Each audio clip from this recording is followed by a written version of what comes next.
This words I never wrote, baby, feel this. Playing the projects, mama pulled from the building. It's time for dinner. Never thought I'd have a concert full supporters outside. Filled with tension, praying that I don't die. Back then was happy, run around just full of life and always energy filled. I go upstairs and pray like we did before every meal. Ain't had a lot, but mama made sure it looked plentiful to me and my sister. I'm a missing both truly. Live like a movie, moved around a lot. I pounded block through strife and the struggle. Fortune and fame, the major pain. And live my life in the bubble. So this day come and talked about it. Still it gave me a shot. After the shots could barely speak, but Simon's yelling out.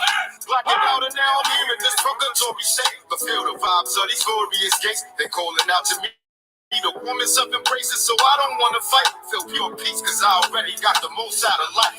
Lay in the coma, I was medically induced. I ain't gon' make it, get no ready. See the proof, I lay it naked. All these troops in this machine is so to keep me alive. Like so hard, but it ain't easy to die. The other side, I hear it calling before I go. I'ma need some assist. Damn, mama, please don't leave me like this. There's something better around the corner, full of love and joy about to embrace me. See you soon, so all my people I'll miss. My friends and family walking in and out, don't worry, ghetto heaven is coming to you. In crowds around the hospital, love every one of them. If your eyes can see me now, just take a look and it's done. The surgeon told mama you took out a lump. That middle finger that I flicked, that shot up off me, don't you cry in the least. After 3 days I realized it symbolizes my peace. That's what I wanted for my people. Created you listen. I like women in the sun, they skin the way that they glisten. Gave you the tender woman's passion. They ain't take no convincing. Always recording. My little ass was on a save us all mission. And in these 25 I got, I thank you God that you've given me my gifts to the space to share them. Well, out of this dating hasn't been poverty risen. I saw the worst and the best. Thanks for your blessings every breath. When it's within the flesh, feels like my mission's just beginning, you extending your hand. I wanna take it and expand on whatever's your plan.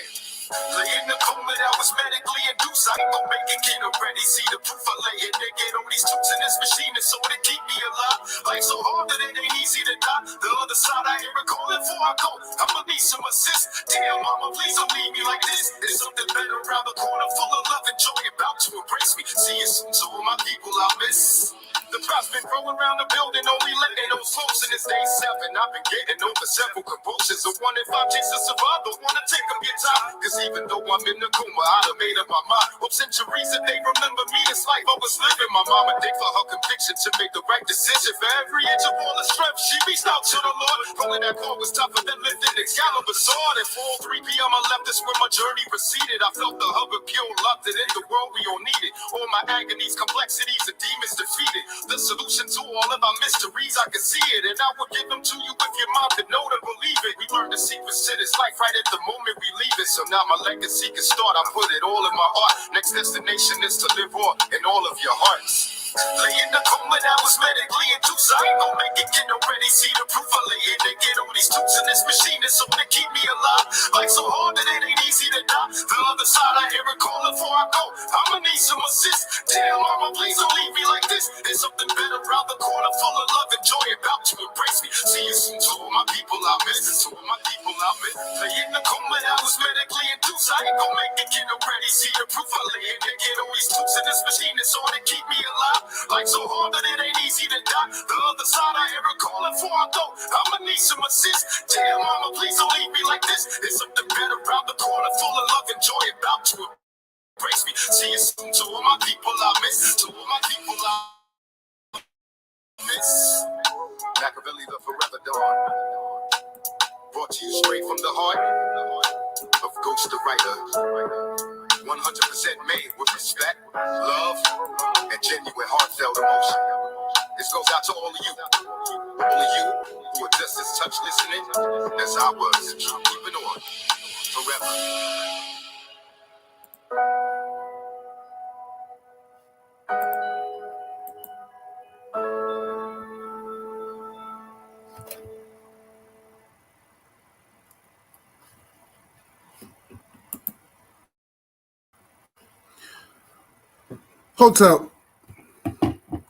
Hotel family, this is your RBG brother, God Hollywood Jr., representing the RBG Nation.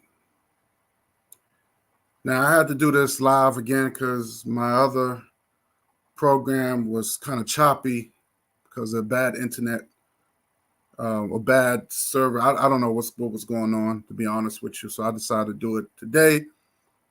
because I probably won't be able to do it this weekend. So I said, well, since I'm off today, I'd rather just do this live. Probably people's probably still at work or whatever they're doing. But I said, you know what? Does it really matter? Because just some things I need to get off my chest. Let me put this up because I got to screen share this. Let me screen share this thing right here. Oh my God. All right.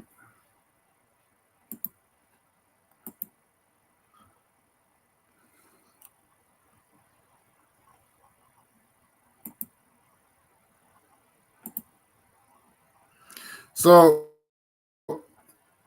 I'm putting up this. The topic is Pan-Africans don't care.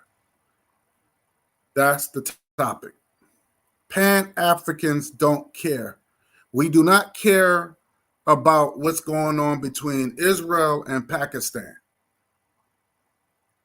We don't care. You know what I'm saying? We don't care. I was watching a video.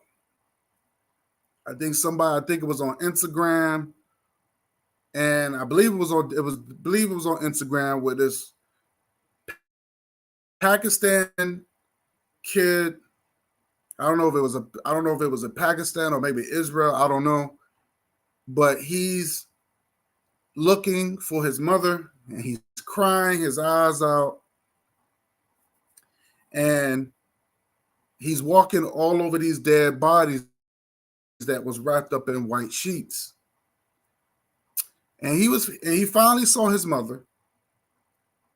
I think the father was there. And the boy is really, he's crying his eyes out and everything.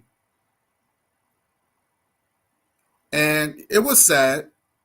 But then my whole thing is this. How many of African children have cried? How many African children have cried? See that whoever that kid was, that's not my problem. That's not my concern. I wish the family well. I wish the family, I'm sorry, but that's not my concern. I don't want to sound cold, but that's between them and their people. It has nothing to do with me.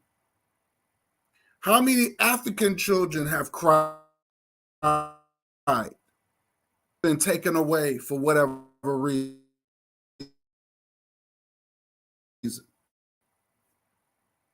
They saw their mother.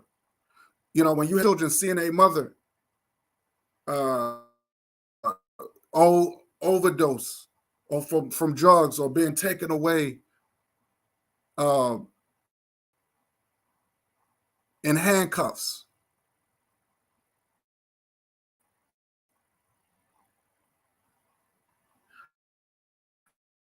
How many of our children have cried when our parents been separated from the law,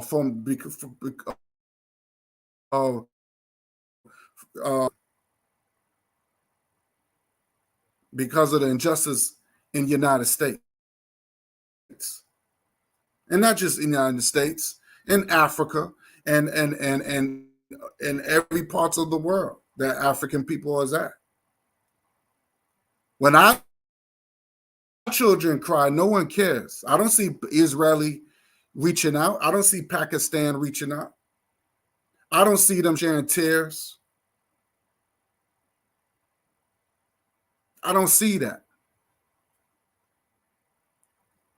But when our babies cry, no one from no other race gives a damn. They look at it, oh, that's the Negro's problem. I don't care if these two countries destroy each other. That's not my concern, and it will not affect me. It will not affect me one bit. But I'm sick and tired that you got Negropeans, especially these B-Raps, they want to, because they don't like Israel, they want to side with the Palestinians. They want to side with the Arabs. And we already know the Arabs do not like African people. I did a whole debate called the Nation of Islam and Farrakhan on Trial. And you had this one clown that I debated. He's going to, 1 minute, he's going to talk about, oh, well, it's evident that the Arabs don't like black and this is his words. It's evident. But you read their Quran, you take on their names. They don't like you, but you take on their names. You practice their ways.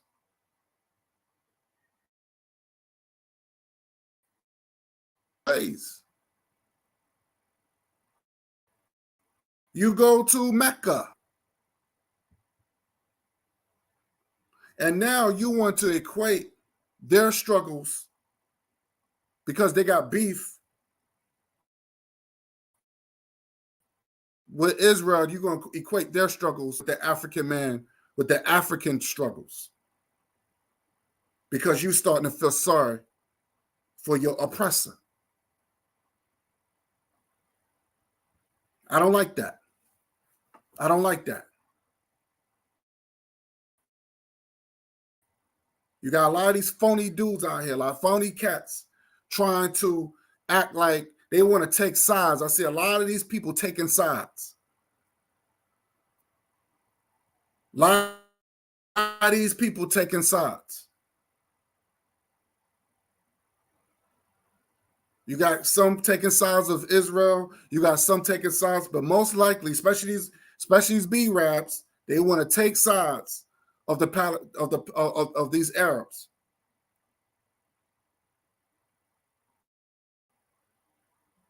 I don't see one Arab giving us money or giving us any type of reparations of their part of slavery. Nothing like that. Nothing. But then they want to take sides. They want to take sides. They want to be, oh, I'm for the Palestinians or whatever. And none of them cry when our children gets killed. None of them.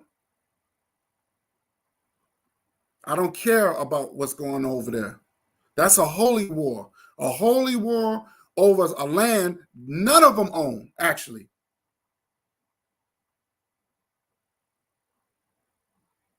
Because because something they wrote, it's because they read in some Bible or they read in some Quran. And then they fighting over land that's really not theirs. It's really not theirs.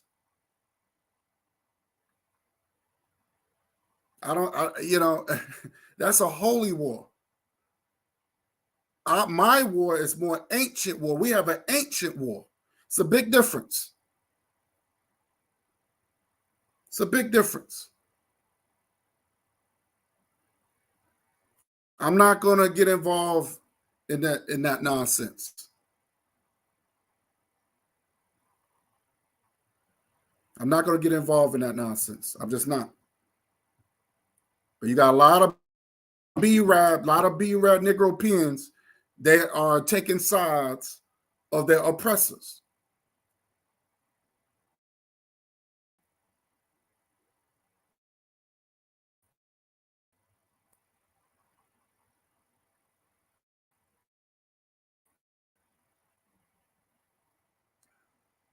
his name?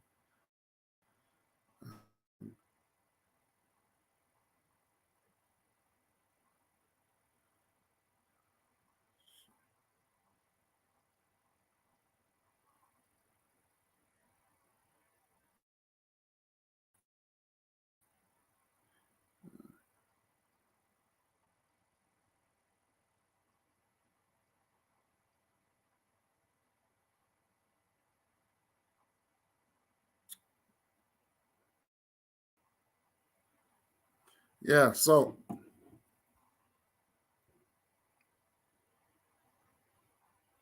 like I said, none of them speak for when our children dies and get killed, or their parents get killed. No one cries for our children.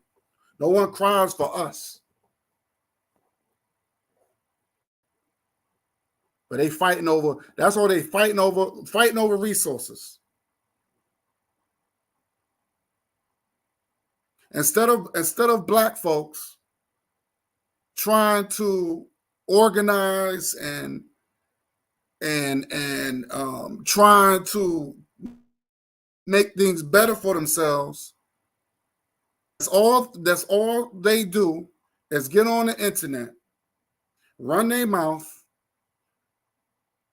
get on some cool shit, and they on a computer all day from sun up to sundown, whether it's on TikTok, YouTube, just to talk against other black people. But they would defend people that don't look like them. They would defend people that hate their guts.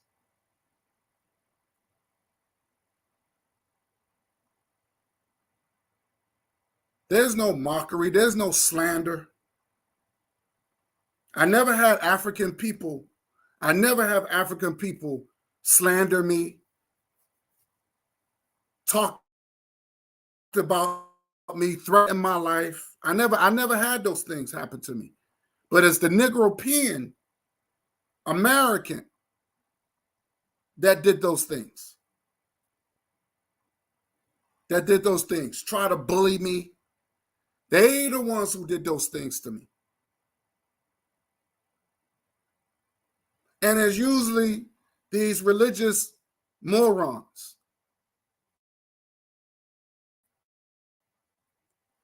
Because they love their enemy. These so-called black Muslims, they love their enemy. They love them. They love them. Just like when I asked the bozo, do you believe the white man's the enemy? He said, yes, he believes it. Believe is something that you think that you can't prove. You think it is, but you can't prove it. But I know that's the difference. That's the difference.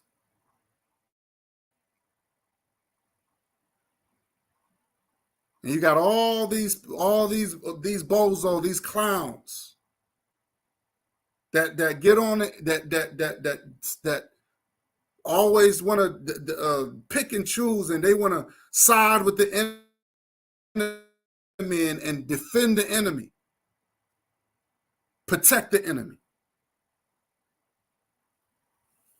All these dudes with these Islamic names. None of these names are African names. They went from one slave name to another. Maurice Muhammad, Talik Amarad, Sabir Bey, Tahaka Bey, Tariq Nasheed. All these are names of slave owners. Those are not your names. So when they talk about this war that has nothing to do with us, they're going to take sides with the Arabs. And you know that the Hebrews or the Christians, they're going to take sides with Israel. That's what they're going to do. None of these Negroes will talk about how black people is being oppressed, how African people in Israel is being oppressed over there in Israel, how African people is oppressed in Palestine. They don't talk about that. They don't mention things like that. Why? Why they don't talk about that? Because religion has nothing to do with race loyalty. Religion has nothing to do when it comes down to race loyalty. That's the problem. That's the problem. I was listening to Bozo Muhammad one time, and he says, he's always saying, well, if you kill the nig in you, and I kill the nig in me, and our God will reign supreme. So basically what he's saying is, your God, or whatever you serve. Hey, what's good, James?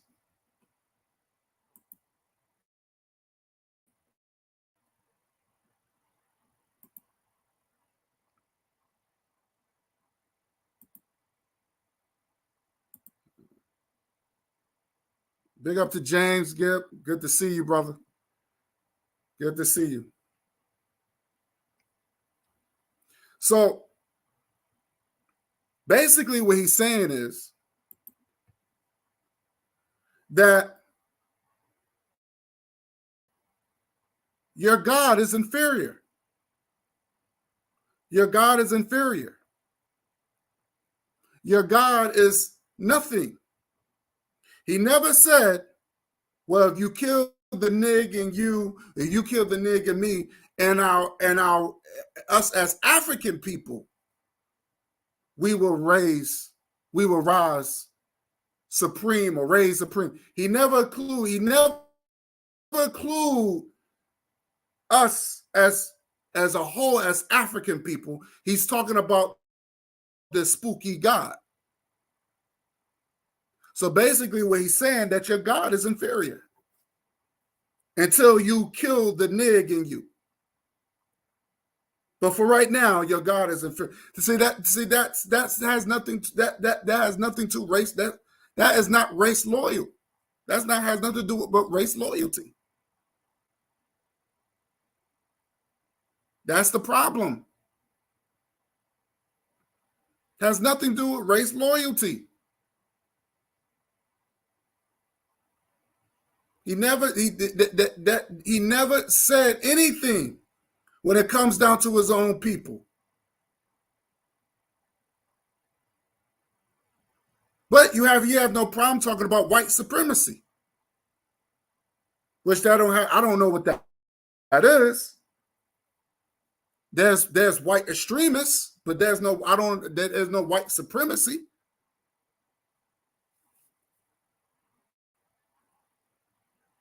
But he rather put the spooky God and say, hey, if we do that, then your God will be supreme. So anybody that believes in Shalom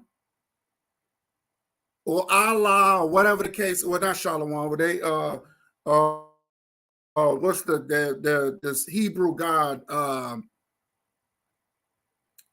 Yeshua, or whatever they call themselves, Yahweh, Allah, whatever these stupid ass names are.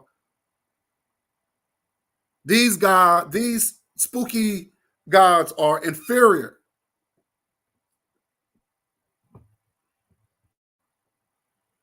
But he never said, this bozo never said if you kill the nigga in me, or I kill the nigga in you, you kill the nigga in you, I kill the nigga in me, we as a people will rise as supreme. That's what he should say. But these people, they're not race loyal. They have no race loyalty with them. That's the problem.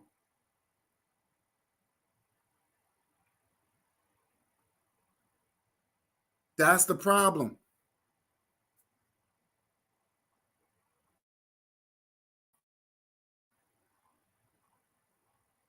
And it's so sad that you got people like that will go around and pretend that he's for us. And you got these people, they pretend that they for their own people, but behind closed doors, they're not.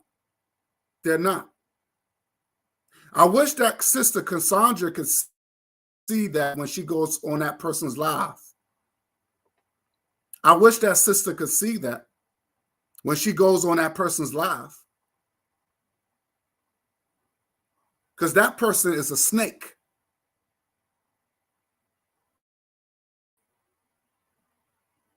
That person is a snake.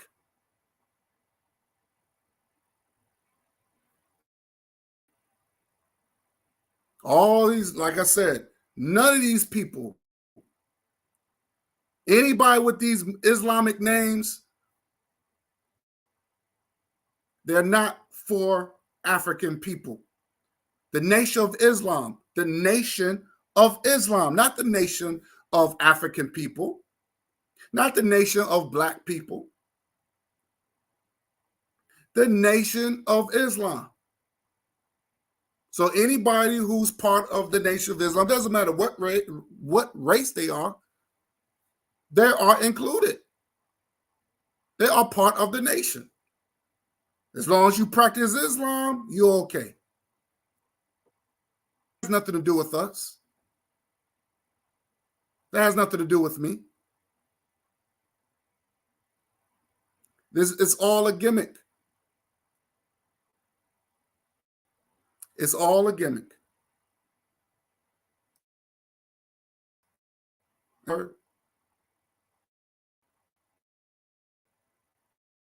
Or put their interest in the back burner to protect, to glorify a race of people who they know they don't respect them.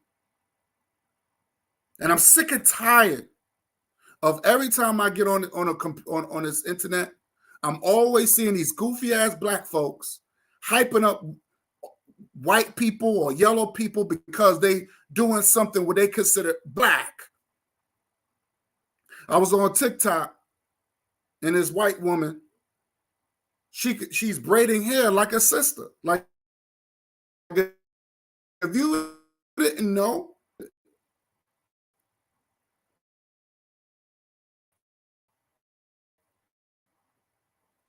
but it was a blonde, blue-eyed white woman can do hair like sister, the African woman. Now we already know that the African woman was braiding hair with all types of designs from the beginning of time. This is nothing new. So when you got dumbass people talk about, well, what is your contribution to Africa? Well, that's one. And I remember saying this to one of the B-raps. Oh, no, man, that's the contribution.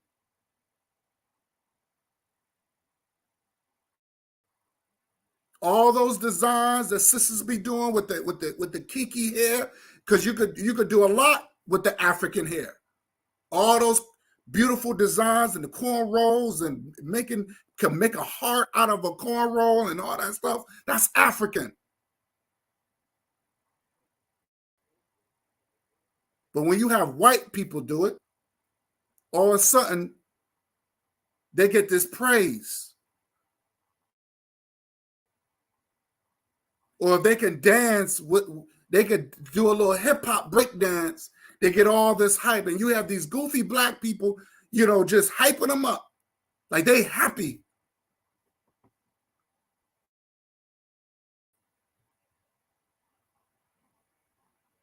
What the fuck? What are y'all happy for? Because everybody know that when it comes down to other races of people, they want to be worshipped. And that's another, and to me, that's another form of being, it's nothing, to me, is just another form of black people worshiping white people. I don't care what nobody say.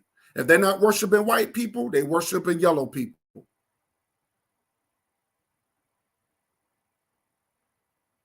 That's all it is. Omar Johnson talking about how these black snow bunnies, I call them for what they are, female Neanderthals. Sometimes you got to call them for what they are.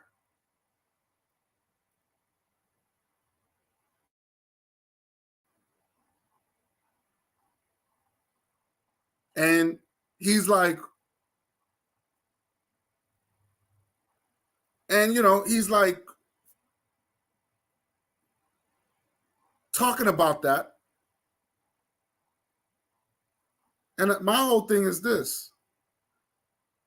He should just be honest and say it for what it is. It's white worship. You got black men that worship white folks. That's the bottom line. That's the bottom line.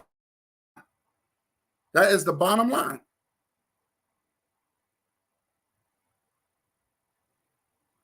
That is the bottom line. You got black men do not like that. You got a lot of coon black men out here. They do not like their own women.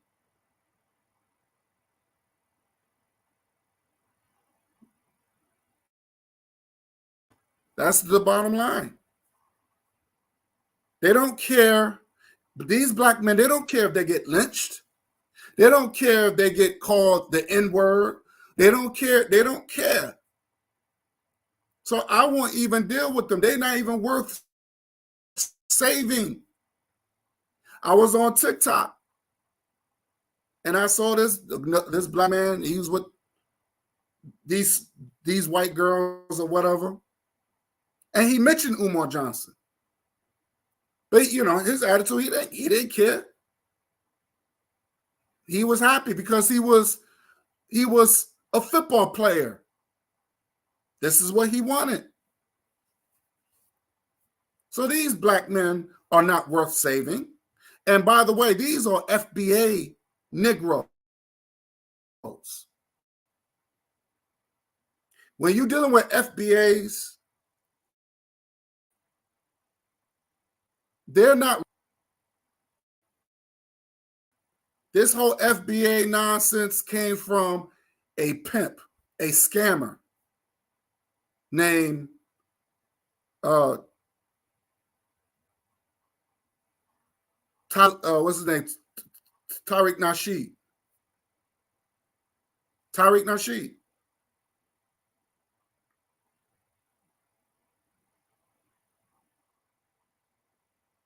And you see how his women look. You see how his kids look. They have no race loyalty.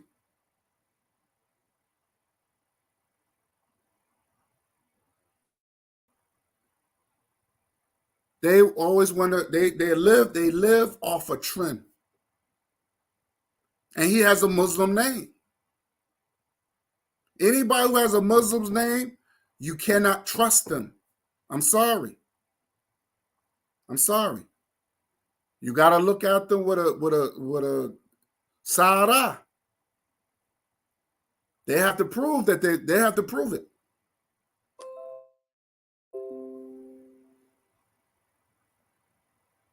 They have to prove it.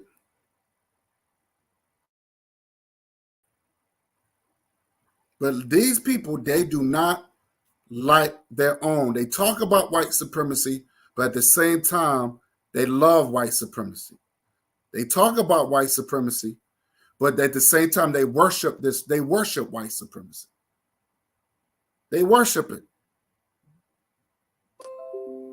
And what they do is they try to feed your emotions. These FBAs, they talking about how much they're an American, but then they complain about racism. But they want reparation. Well, didn't the white man said Obama was your reparation?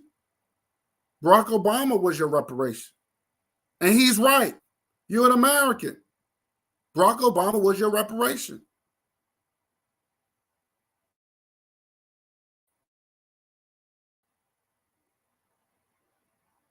I asked them, now since they're an American, so when you gonna, none of these people, same of these pretending Negropeans, looking stupid. None of them. We asked them, when you gonna get your land, when you gonna take your land back, since it's your land? They don't want to take it back. They're not thinking about fighting the white man that took their land. They're not interested in that. None of them goes to the so-called powwow. None of them go to the reservations with the Muskogee Indians and the Seminoles and all that stuff. None of them go there. But they want to talk about how much native blood they got in them. They don't have a native status card. They have nothing to prove who they are. And they want to bang on people, on a race of people that have not done nothing to them.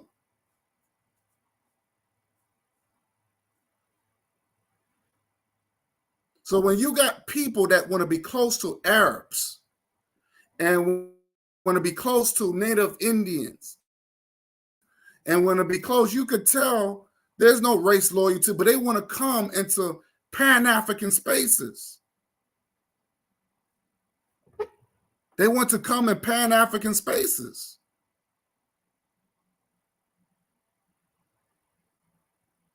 And talk their shit. No, get out of here. None of these people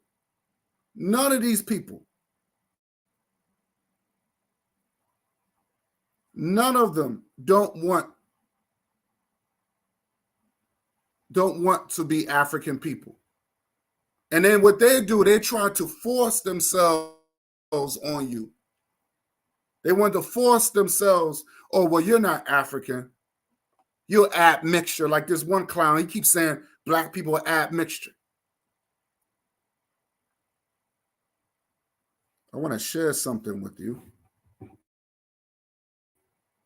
Speaking about this clown, I wanted to share this. I forgot to even post this on my thing. Let me see if I can find it here.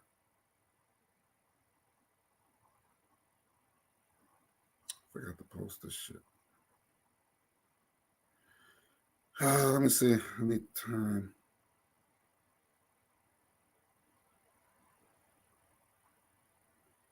Let's see if I can post this. That's my damn. Shoot. Oh, come on, man. Oh, here we go.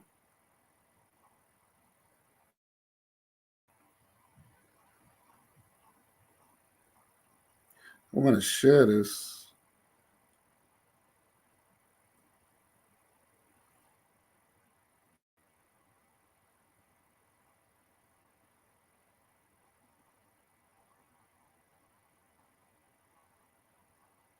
Damn, I don't have no other picture. Thought I had it here. Here we go. No, it's not it.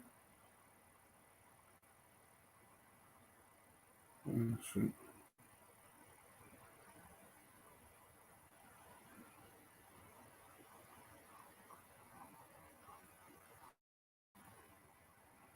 Let me see if I can pull this up. I forgot to add this thing in here.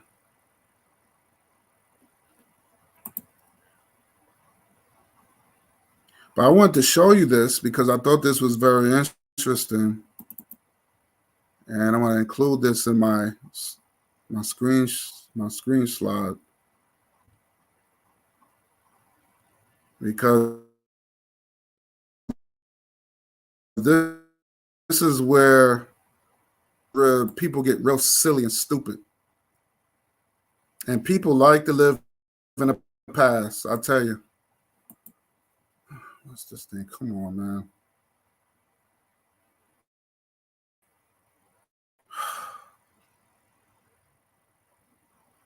Maybe I don't need to do it that way. Well, I guess it's not coming up here. That's weird.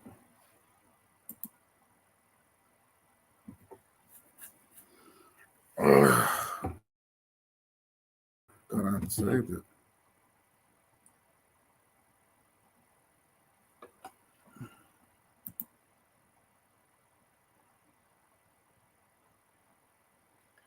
I didn't save it. Okay.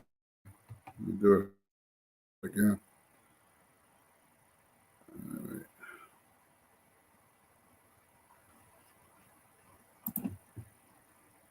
All right.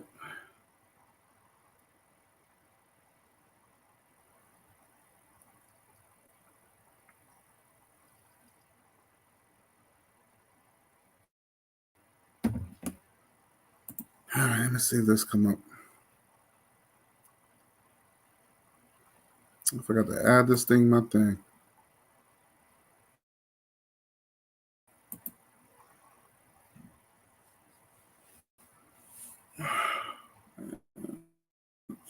Sucks.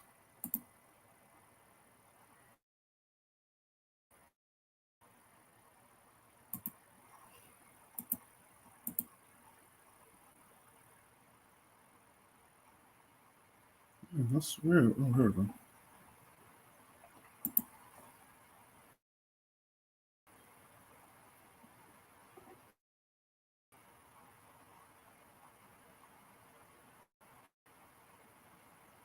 All right, so let me include this in here.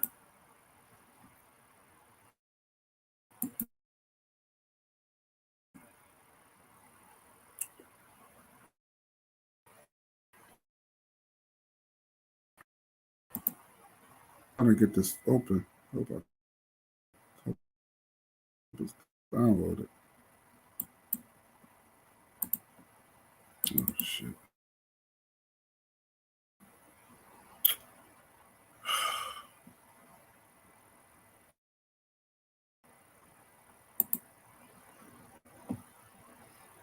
Okay, something's wrong here.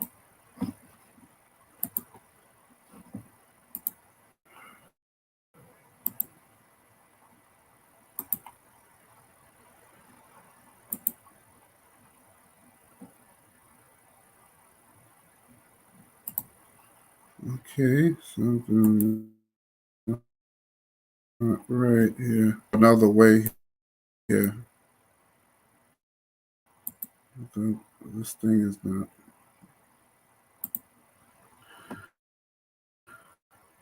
I thought this thing was going to download, but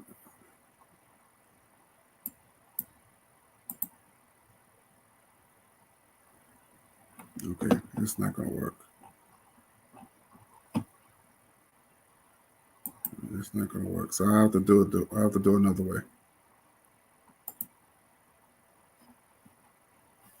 I have to do it another way.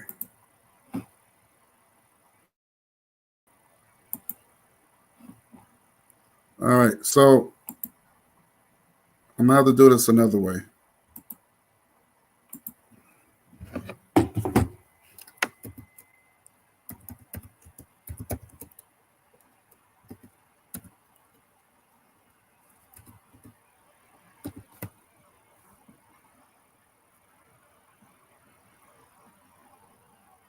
Some images here.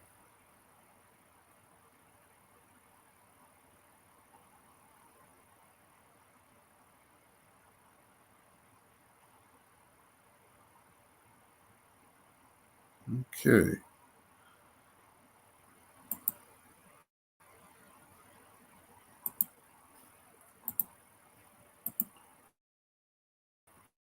Let me come out of here real quick.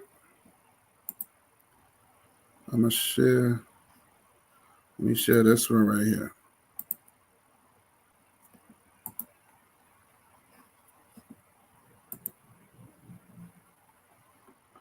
Where's this thing here?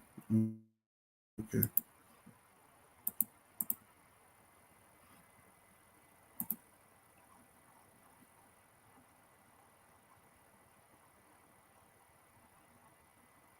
I want you to take a look at this. And I remember I had a debate with one of the B-Rabs. And you got a lot of other black. It was this movie that came out called Soul Man. Came out in 1984. And I remember I debated this B-Rab in the past, and he's like, "Oh well, we gotta call our people soul people." He claimed that he's he got it from James Brown. Which James Brown is nothing but an entertainer. James Brown's not a scholar. He's not a teacher. He's just an entertainer. And basically, and then on the other breath, he's saying that we're not those Africans in the motherland. We add mixture. So basically, and you have other black people that pretty much said the same thing. These so-called wannabe patriot black Americans.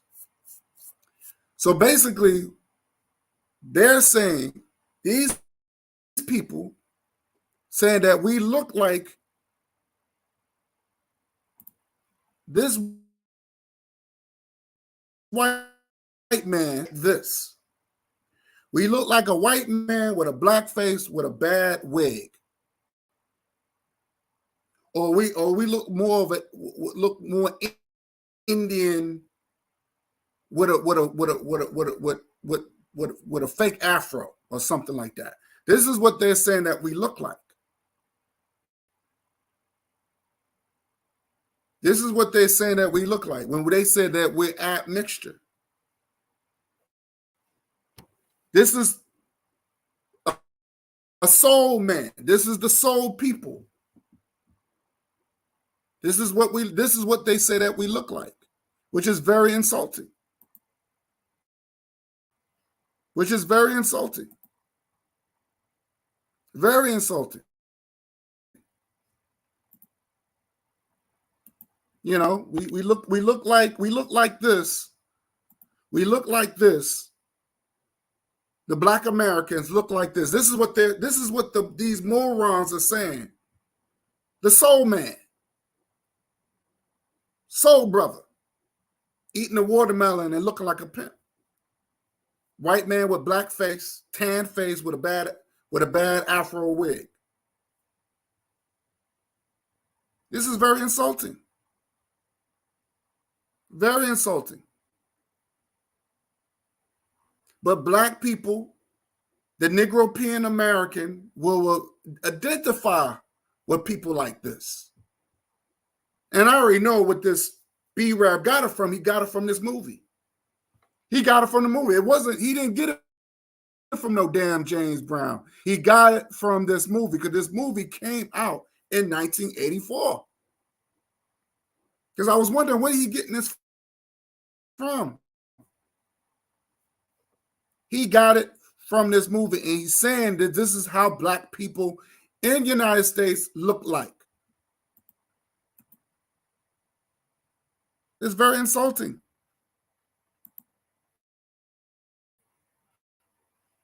Very insulting. But I want y'all to take a look at this.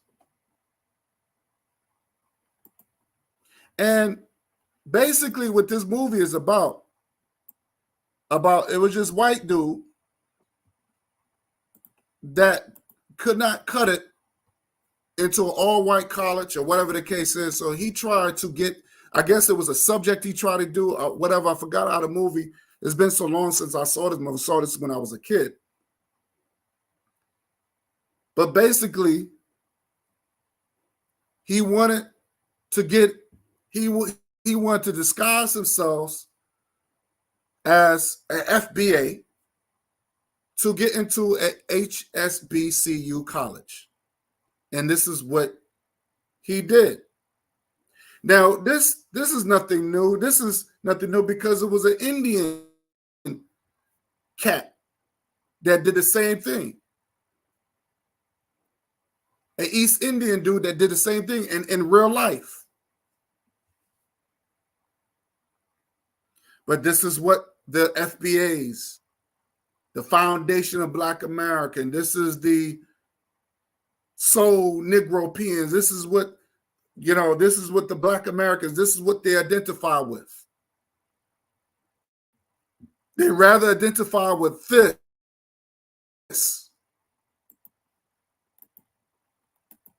and say, this is who we really look like. Wow. So insulting. So insulting.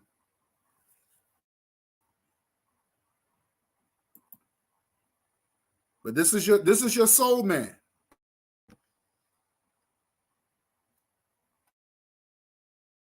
This is your soul man. This is your admixture person. This is your Foundation of Black American.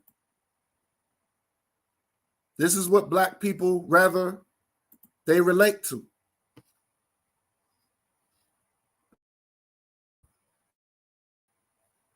They don't care.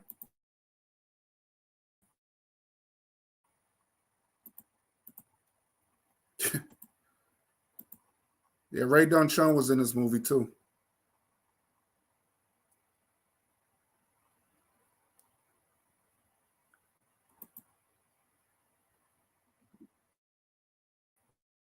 This is the Foundation of Black American. This is the Foundation of Black America. This is your soul people. This is who Negroes rather look like. This is what Negroes in America rather look like. And this is what Black Americans look like, which is not true at all. This is very insulting. Soul brother. Unbelievable. But this is what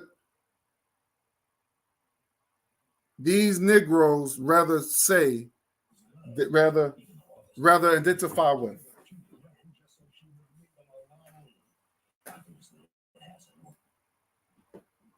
This is what they rather identify with.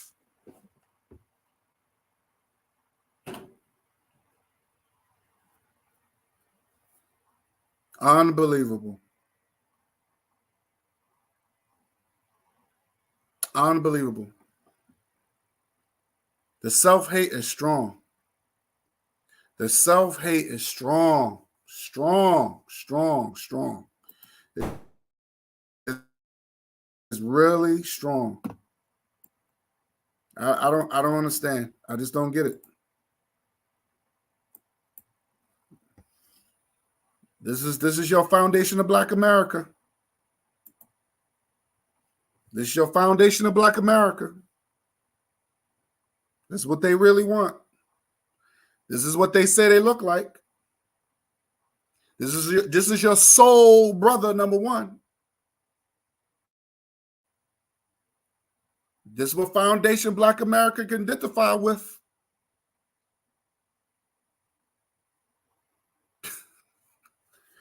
Unbelievable. Wow. It's sad. It's sad. This is the Foundation of Black America. This is what Negropeans can identify with. Unbelievable.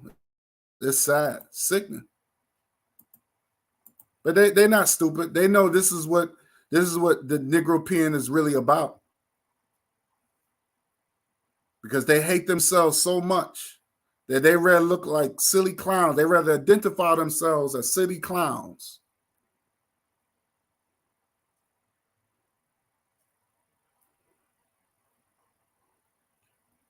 silly clowns.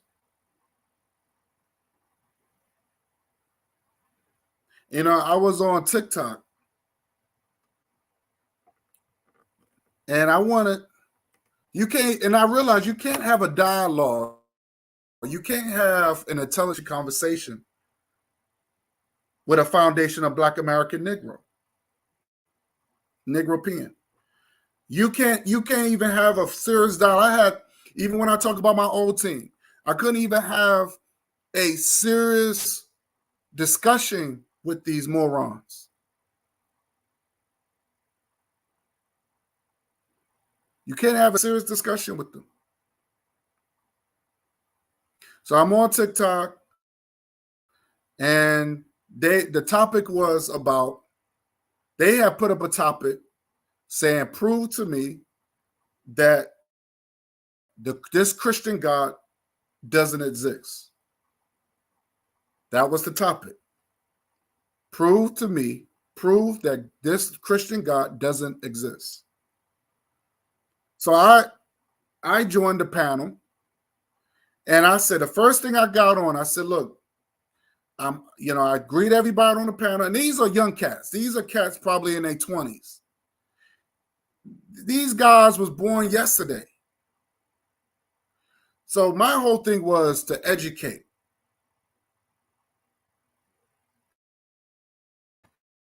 So I said, look, we can have I want to just have, and I greet the people very respectfully. And I said, hopefully that we can have a serious dialogue, serious discussion. But these cats, they wasn't about having a discussion. And when I proved my case that, hey, this Christian God doesn't exist, and I just asked, I think at the end of the conversation, at the end, I said, what year that Jesus was born and what year and time that Jesus died? They could not answer the question. One of the cats was like saying, well, forget about all that. Forget about all that. What have you learned from us? And I said, wow. They said, what have you learned from us? I said, well, only thing I've learned from y'all. And I paused because they thought that they was going to get something. I was going to make them feel good. And I said, well, I've learned that y'all believe in fairy tales. Oh, get this guy off the panel. We're going, so I said, no, you don't have to worry about that. I could get myself off the panel. And they started dissing me, and they started saying, oh, you're an old guy and this and that. And I said, well, the reason why they saying that, because wisdom comes with age. Wisdom comes with age. And let me say this, even at my age, I can bag their women. I can bag girls that's their age, which 20 in the 20s. I can bag females their age because girls want men with substance. Hey, Sister Raw, how you doing, sis? How you doing, Sister Raw? Shout out to Sister Raw. So it doesn't matter what they say. It's just said that because I came with that knowledge, they couldn't deal with it. They couldn't defute it. And of course, they blocked me. They blocked me. Their thing was they want to trick the weak, the people that don't have knowledge of trying to recruit or try to convert people. That's their job. And they're willing to spend hours and hours on social media to do that. You got a lot of black folks on his social media. I watched TikTok and I said, damn, you got all these black people And they like zombies. Just to get likes. They like fucking zombies. They're not producing anything. They're there to get likes, and hopefully they're if I get on social media long enough, so I will be discovered. I will be discovered.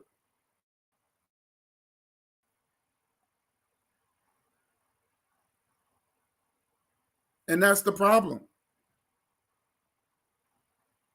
They want to be discovered so bad, and they willing to just get on internet. I seen black people just stare at the screen. I seen black people just stare at the screen and just looking at the comments. They're not producing anything. And you got these guys that's all they do.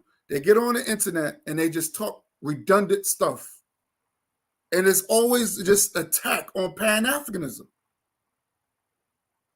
Pan-Africanism do not care about what goes on in Israel and Palestine. We don't give a shit about that. We don't care about the families. We don't care about none of that shit. As far as I'm concerned, both of those countries could destroy each other. It won't affect me one bit. It might affect the B-Raps. It might affect the fake Israel, these so-called fake Israelite people, the fake so-called Hebrews. It might affect them, but it won't affect me. Like I said, these people are not they don't care about our children. They don't care about our welfare. They don't care about what goes on, what we go through. I cry for my people. I cry for good people. Good, and now I'm not crying for every black person, because there's black people out there are rejects. I cry for good, upright, family-oriented African people. That's what I cry for. My people come first. Race first. Race loyalty.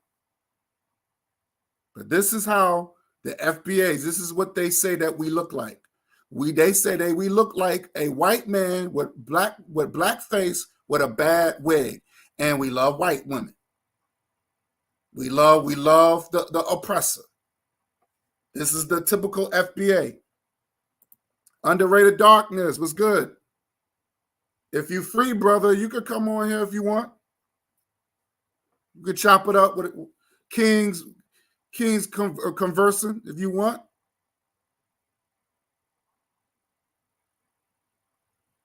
Just let me know if you want to come up.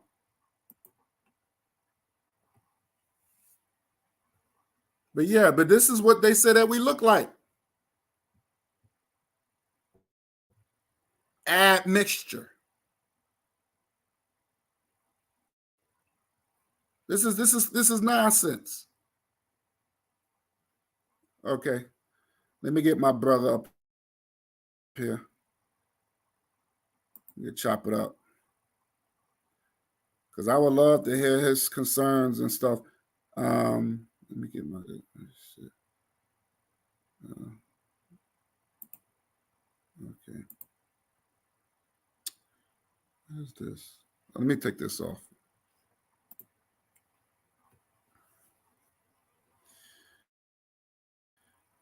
All right. Let me see. Oh, invite. No one, I couldn't see that.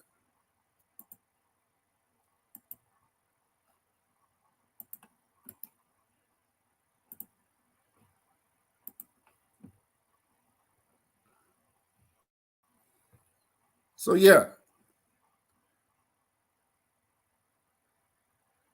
And then you have this person, Mayweather.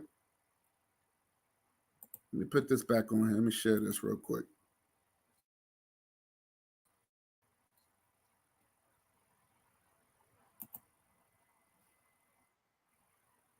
Oh, shoot.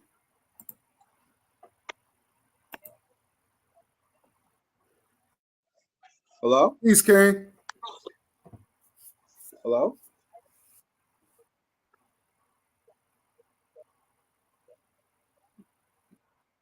Yeah, I'm here. Oh, okay. What's good? Not much, King. How you feel?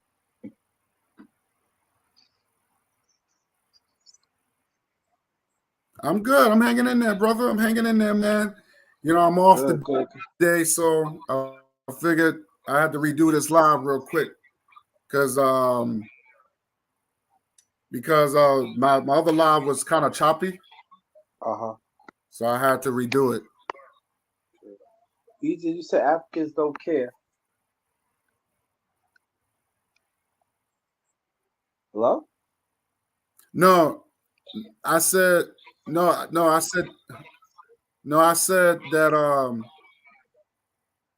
the Palestinians and the Israeli war that's going on. They don't care. They don't care about us. Yeah.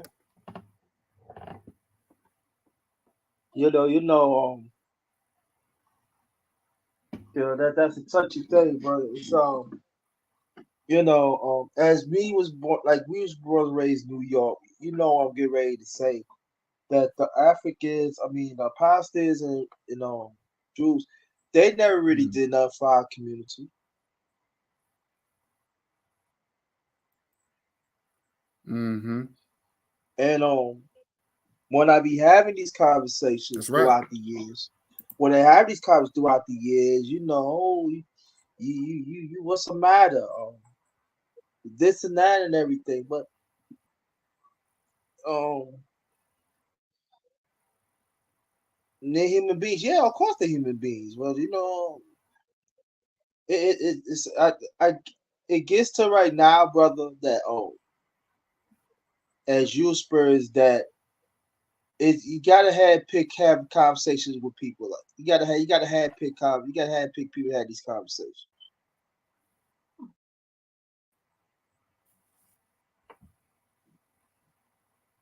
Hello?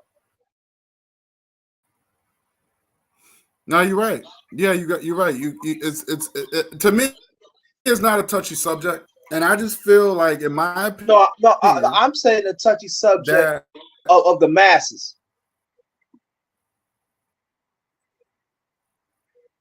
right. I understand. It is. It really is. It's a touchy because it just for me, like I'm all about for our people. I always will always be. Like I said, I always go fight against this evil system, and I look at the war and stuff as like, United States had got off. Israel always get money off United States for decades.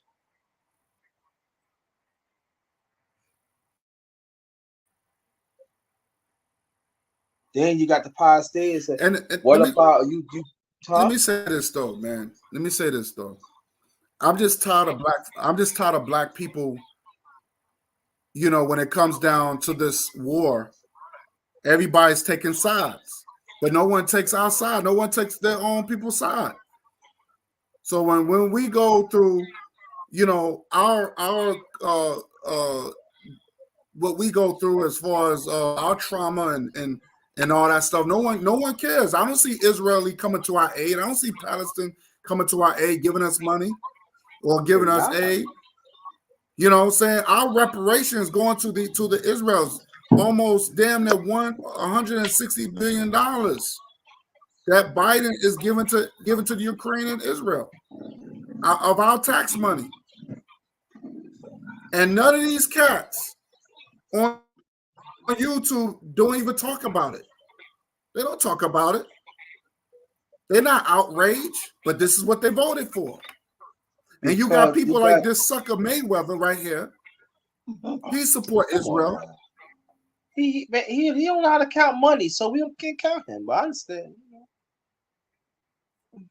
Yeah, But he what do about the business black with people them, that's suffering over there?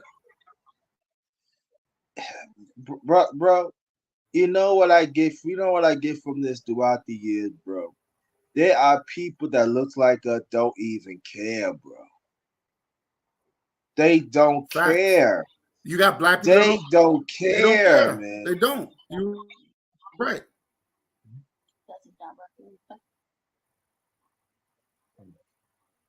They don't care. And you there, King? yes. Yeah, I'm right here. I mean, look at this. I mean, come on. Amari Stoudemire, can't leave him I out. mean, it's just. Yep. I mean, Israel had brutalized our people. But this is what especially surprise. Yeah. Yeah. But he want to But chastise see, us, this is what though. I'm saying. Right. But when his fights come and when he's fighting a non African fighter, I pose a rod with him because he's black. No, they don't. I don't work like that. That's why when he was fighting Pacquiao, I wanted Pacquiao to win. And you know what Mayweather said? Well, he claimed that he's not an African. He's not going to ride with Africa. He said he was on the Breakfast Club and he even said, "What did Africa done for me?" Wow. So this, all right. After I follow your point, as we kings of African descent in this country, right? Don't support him.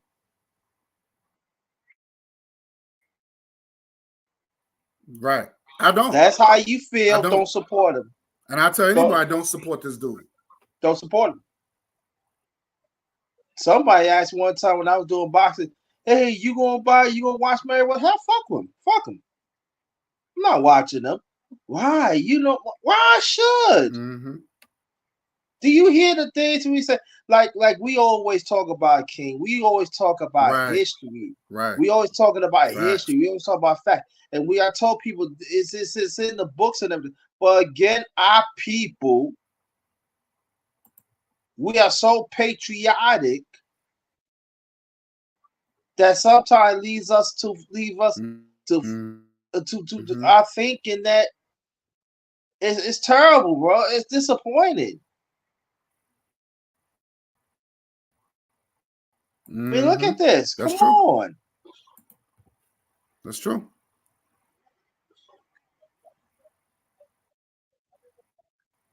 And and I said this on 12 Bells channel, and I even did a whole program on it. It's still on my program where you have black people over there from the Ethiopians are suffering in Israel. For years, he's for not decades. over there talking for to decades. The black folks over there. He don't. Right.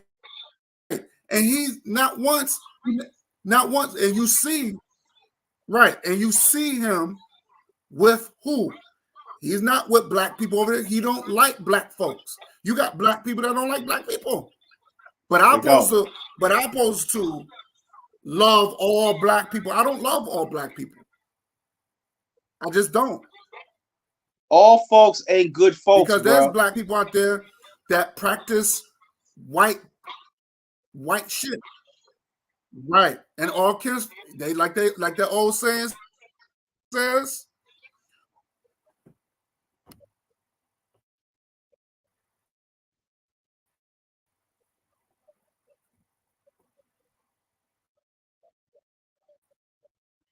Hello? Am I right?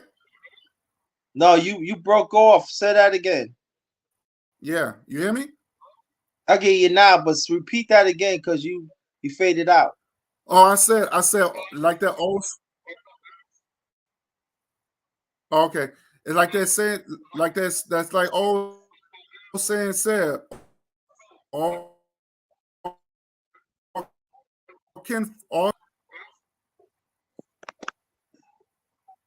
you hear me, King? You still faded in and out.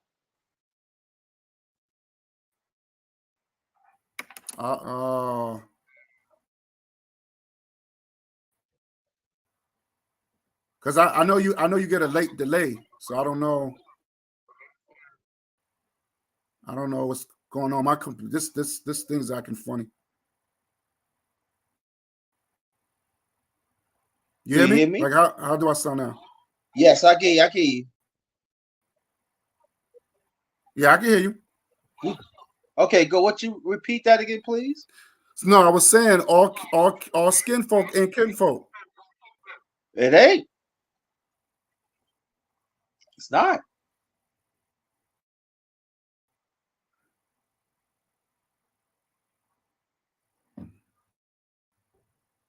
I don't know, but for me, So I'm saying, it's so yeah. we gotta understand that. Like,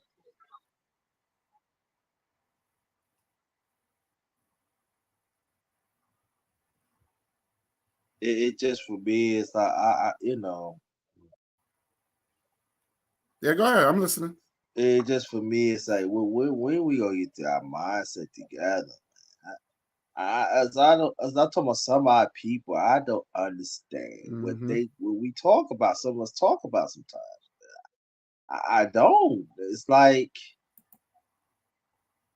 it's it's disappointing, bro. I'm like, yeah, I can understand. Like years ago, we didn't have Google. We didn't have that, so we had to rely on the news. And you can't rely on the news. Or you go to the library, or you know the Black Panther movie. We had black magazines and stuff to, you know, to understand what's going on and stuff. But now we got Google now, and all this stuff is in there, and we are still lazy to pull it up.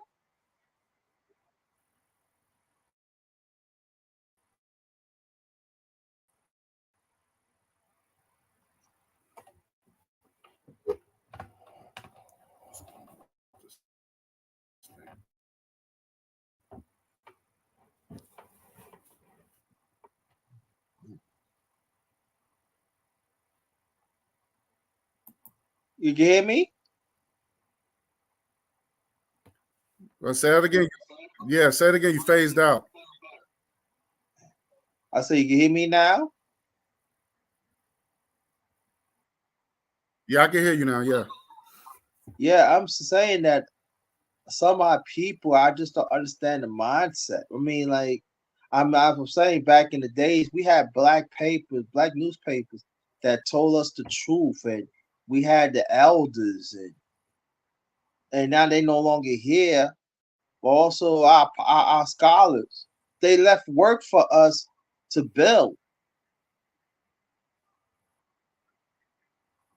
Right. And Right. it said to me, we not studying, we not having these conversations. That's true. And it's on Google now. So all of it is everything is happening Google. You could Google it right now. We don't even want to do that because, but for me, I just shake my head sometimes, bro. I be like, I just You know cannot what, fight. bro? I just gonna connect to what like. Connect what? Yeah, I was gonna just add on what you were saying that it's just like I said, we're just gonna have to be very selective when it comes down to our people. You know what I'm saying? And those who's with us, like I said, and I said this before, we have rejects in our race, right? Every race has their what they call rejects. Yes. So you know, when I say I'm pro African, right? I'm only talking about dealing with the African family. I know you and I, we pro family, right? So Yeah. anything outside of that is just basically European trash. So when you're dealing with interracial relationships, when you're dealing with homosexuality, that is dealing with that's European culture. So when you got black people are practicing European culture like that, those are rejects in our race. And you got black people, they are comfortable with that. They're comfortable. Even with black men, like people like Mayweather, he likes white women. He don't like women that looks like him. You got people that call they black. He don't like beautiful dark-skinned women. He don't like his own women. So they like the Brazilian look, they like the Jennifer Lopez look, they like that stuff, they like that European straight hair, that Carrie Lice. They like that shit. And They and like also that. this And those people, they can have that. I right, don't but want these also people around me. go ahead. I'm sorry, bro.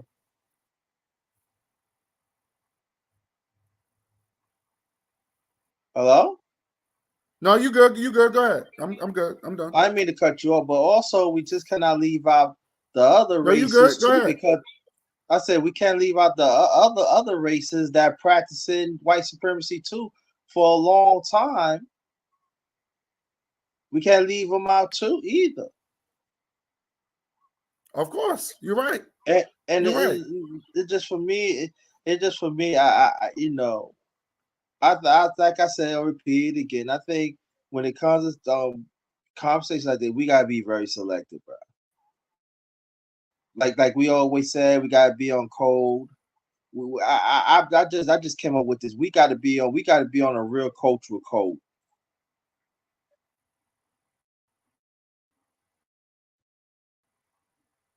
Facts. Got to. It's You got to. We have no we got to choice. be on cultural We code, have no man. 'Cause choice. nah, I can't. It baffles me that how some of our people be. I mean, it got, but underrated. It got so bad where you got people like Tariq Nasheed, where he promotes FBA, but that's his bodyguard. Yeah. You got Negroes will side with the enemy to attack to get at their own people. I've seen black people go and talk to the Klan and talk to the Latin kings. We already know Latin kings don't like African people. We heard the stories. Yeah. So these guys who claiming FBA, who claiming Foundation of Black American, who's patriarch Black American, but they're siding with people that don't like them, and then to attack their own people. That's the scary part about it. Yeah. Peace, Brother Bakari. Brother Bakar, salute.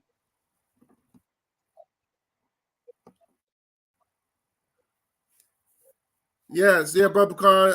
I'm off today, so I just figured, well, I'm just gonna just do a live stream, saying, just to get air, because just to redo this whole thing, because it was choppy last time, so I wanted to redo it. So, but yeah, you got these FBA clowns, man. They just out here literally side. Look, bro, let me say this though. I gotta tell you this. It happened to me. It happened to me. This guy named, I call him Bozo Muhammad. His name is really Maurice Muhammad. He told the enemy, he told this white bitch that he was trying to destroy me. He wanted to destroy me. And remind you, he's supposed to be black first. Muslim. But he's literally told the enemy that he was going to destroy me. Like, wow, like that's crazy to me, man. And I never thought that he would do that. I thought he would have some little integrity, some little respect. But damn, dude, like, you want to destroy me? You telling an enemy that you claim this person enemy? I couldn't believe it. Well, believe it, bro. I couldn't believe it, man. They say you, but some of my people say you out of a rotten loaf of bread. They don't care. They don't care. That's so true. They don't care, bro. But they don't care. And ain't no gender either.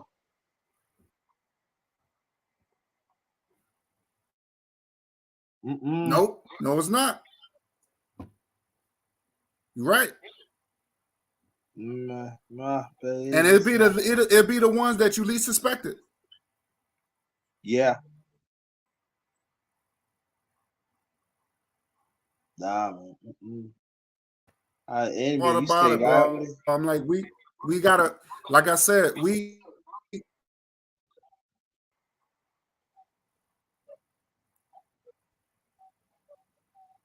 I just for me. Go ahead, Underrated. I'm listening.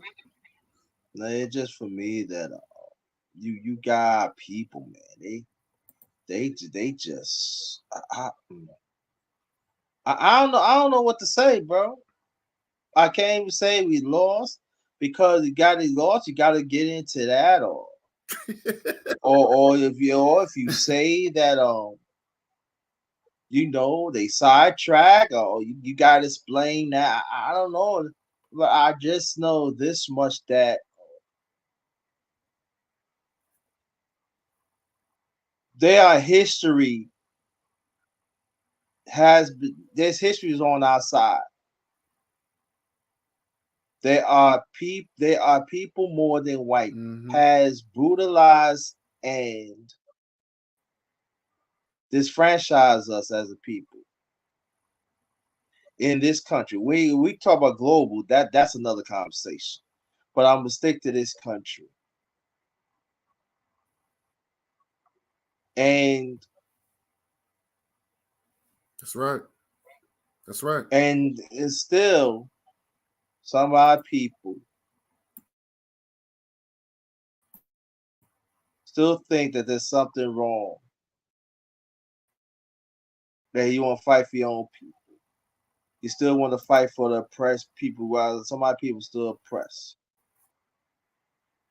And I'm talking about whole as a people, because some of us some of us say we got it made and stuff, but it doesn't mean there's still a lot of us still be disfranchised. There's still people. There are still. Do I think there are some that don't look like us that fight for us, the people? Yes, let me say that. But you notice they are not being mentioned. These are ones that want to get a life. But I'm in my life right now. I am not gonna. Right. I am not gonna fight for the ones that oppressed us. I can't. That to me that's suicidal for me. What kind? I mean, what kind of man that I'll be? That our ancestors had laid down a line for us for thousands of for centuries, bro.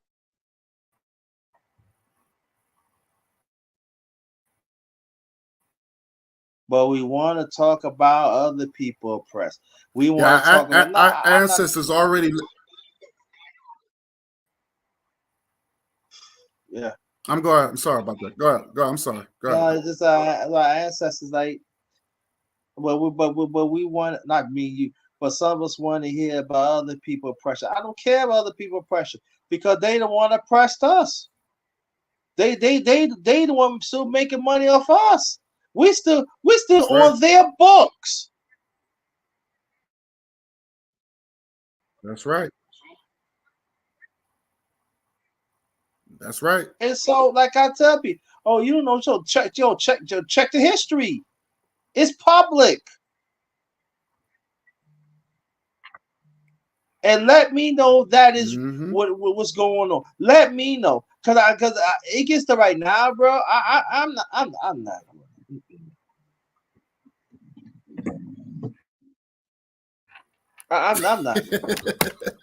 not, bro. I'm not. No, I'm not gonna keep on explaining. I'm not gonna keep on. You said teach. I'm tired, bro. I said, yo, go Google it up, okay? Or go to the library.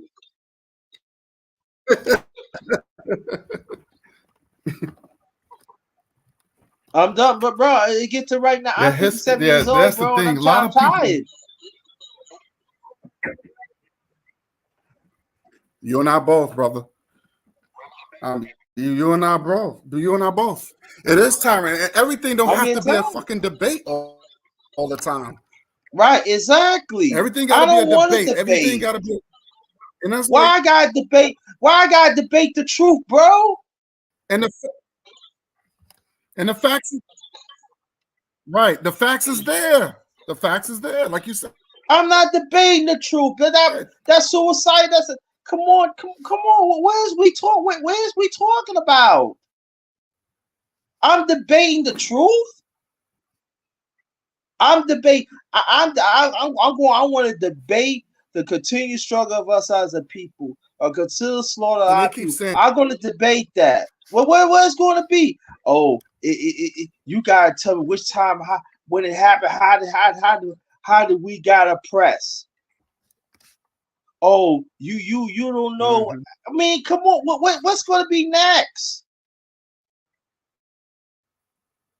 Oh, right. You didn't live at that time. Mm-hmm. You didn't read the right book. You sure that scholar did say that? You know what? Google it. Go to the library, Google it. And I tell you this: wherever's in your Cash App, wherever's in your Cash App, you better cash at me right now. How about that? Mm-hmm. I'm telling you, I'm getting. I'm done, yo, bro. It's laughable because I can say talk for you. We've been at this for years, bro. Right, and you know who said the same thing you said? Brother Bakari said the same thing. Shout out to Brother Bakari. He said the exact same thing. We getting tired of it. And you got people out here that go on and on and on. Like they trying to find ways to try to debunk truth. You can't debunk truth. And you got I heard one sucker said, oh, he got real truth. There's no such thing as no real truth. Is it the truth or it's not? There's no such thing of real truth. So that's fake truth? You know what I'm saying? Yeah, come on, you know now. What? Yeah, I remember saying not a while back. In life, truth is truth, false is false. You make your pick. Yes, facts.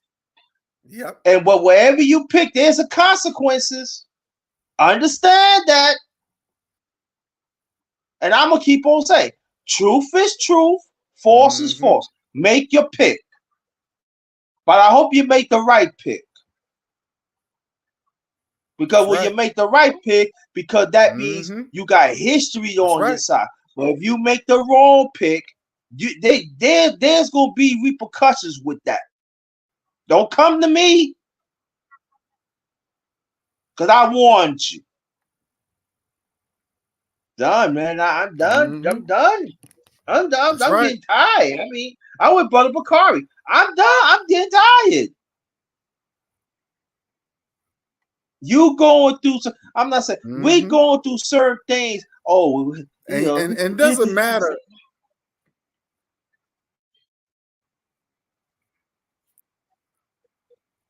Huh?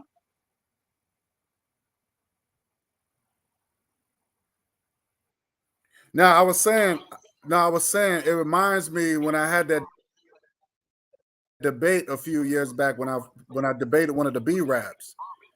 And I presented all this evidence.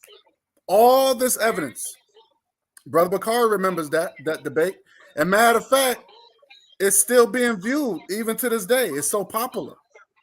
And he's trying to change the debate was really supposed to be a historical debate. It's not really a religious debate. But he tried to change it into a religious debate, even after all that evidence, even evidence that he did not even know. And instead of saying, hey, brother, you got me, I didn't know this, he was trying to find ways to try to justify why these things are happening, why he believed, because the debate was the Nation of Islam and Farrakhan on trial. That was the debate, and basically the Islam is not for black people, just like Christianity is not for black people. And I presented all these facts, how the sub-Saharan slave trade did way worse than the transatlantic slave. They both were bad, but just that the sub-Saharan slave trade with the Arabs lasted 1,000 years. That's the reason why you got black Muslims today. And after all that evidence, all that proof, right? He just overlooked it. I'm sorry, I mean, and let me say this: the first ones that enslaved us was the Arabs. Right. Facts. They the one enslaved us. It's just that the transatlantic slave, they slaved us, yes, but it was a business. It was a business, yeah. Commodities, and but both was bad, right? Exactly. So we talk about the Holocaust and stuff. But both of them, right? Both of them was in competition though, because once the Vatican got a hold that. Once the Vatican knew about that, they wanted a piece of that. Oh, they enslaved it. We got to get a piece of that. We got to get a piece of that ass. Right, and then they pray over our dead, and they pray over the slaughterers that they did to us. Mm-hmm. Yep. The Vatican, the priests, and all that, raping our women, raping our men. But they would all put the powder on them and all that.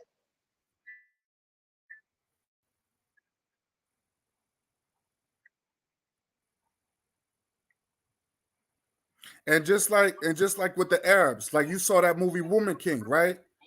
And basically you had Arabs, you had these black B-raps enslaving their own people. It wasn't just no regular African people doing it. It was people that converted into Islam. Even the movie Black Panther, the comic book Black Panther, where Black Panther had to save the women because it was black Muslims enslaving their own women. So what I'm saying is that Islam is not good for our people. If you look, check out the movie. That was in the beginning of the movie. Yeah. And then when you see Robin Hood, you see the sellout nigga who's a Muslim working for helping the white man out. Well, brother King underrated. I'm gonna play devil advocate. That it's a comic, it's comedy. But I'm gonna play the. You listen now, you Ghoul King. You better stop saying that now. You gonna let us lose our job now. I know what you're saying, but you gotta keep it on the hush. Listen, I got a big house now. Look. Good old Biden finally told me that I'm black and everything, that I can get some opportunity. You messing it up for me now. You need to go away now. I got a nice shiny car now. Look now. Listen, I put my kids to school now. You talk too much, King. You talk too much. Listen. I finally eat some good food after 50 years, bro. You gotta understand. I was eating nothing but crumbs and everything. I mean with the man. I mean with the woman now. Look, I'm right here now. I got my 401k plan now. They said I can't be around you. They take the 401k, but they do it. Please don't stop talking that nonsense. Don't stop that now. I'm telling the truth. No, stop now, that's please. Right. Please. That's exactly what they say too. Yep. My kids look good. That they got great opportunities. And if you keep on saying that, they can take that away from me. Please don't do that now. Please. I'm at the table now. I'm in good now. I'm in listen. I'm in the country house. I'm in good. I'm dancing. I'm dancing with them now. Listen, you know what they had? You know what happened? All that time, I couldn't get a cater sandwich. For 50 years, I finally ate a cater sandwich. They let me talk to them now. You messing it up. What is you talking about? I mean, good. Listen, I remember I was drinking Dr. Pepper. I'm drinking wine now. They let me take some liquor home. You know how long it takes? I gotta get liquor. You messing it up for me, bro. They're messing me up. Look. Look. I'm telling you, bro. That's what they actually doing. I mean, the joy out of it, but it's true. Hey, look, brother King. True. Look. Well, do you want some of this? I don't know. I don't want none of that shit. You see what they look now. They you know, and I'm talking about the woman. Hey, the man look good at the job. They looking at me, women, and then the men. Hey, these women looking real good now. Hey, but what about your king or queen right there? Hey, look.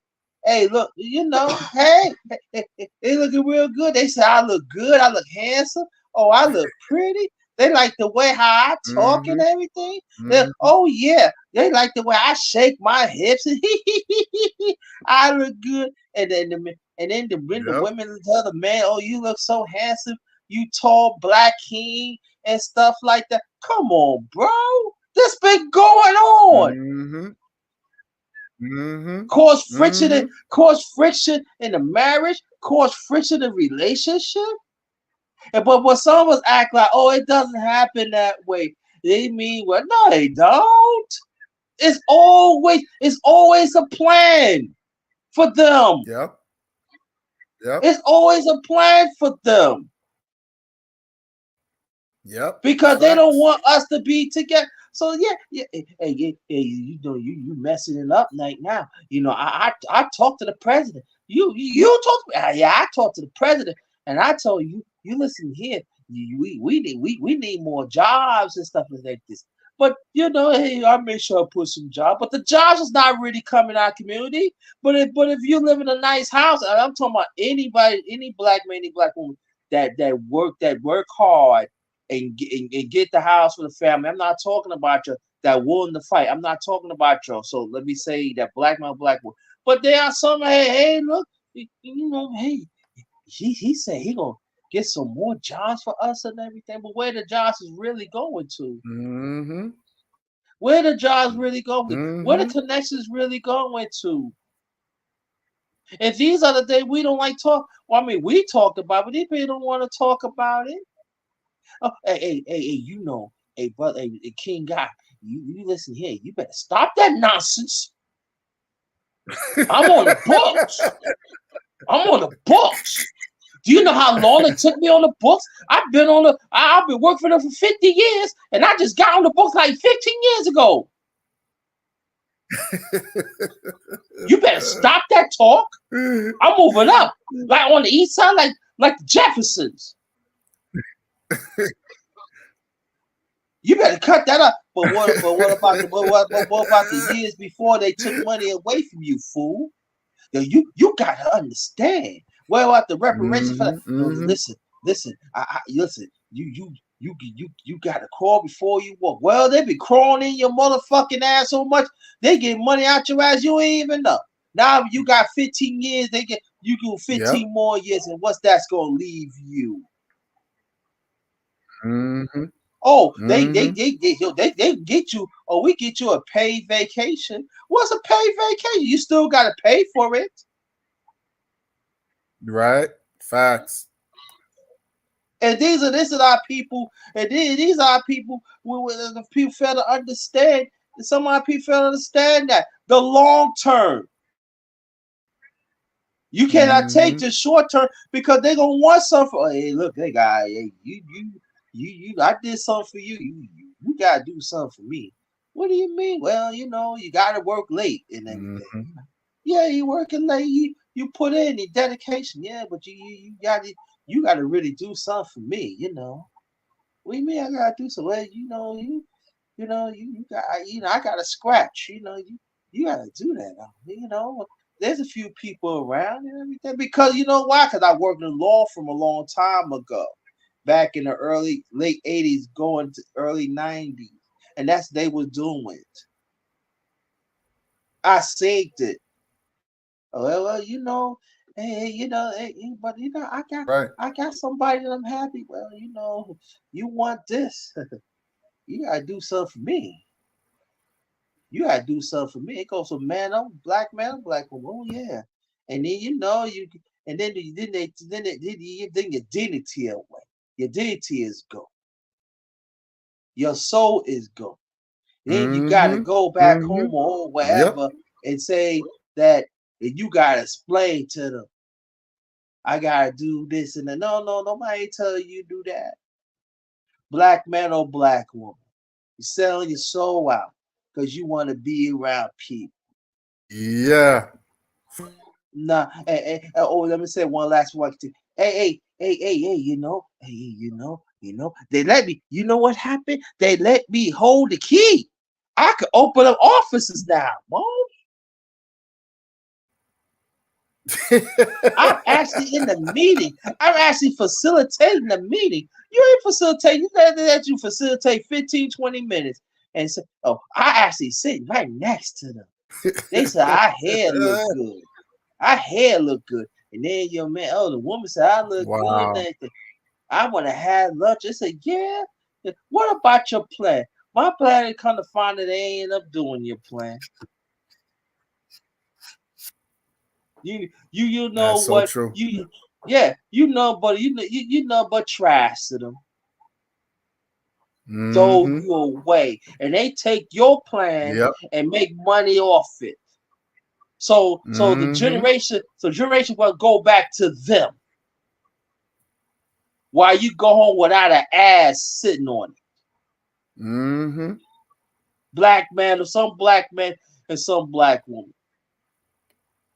But there are some odd people say to respect them.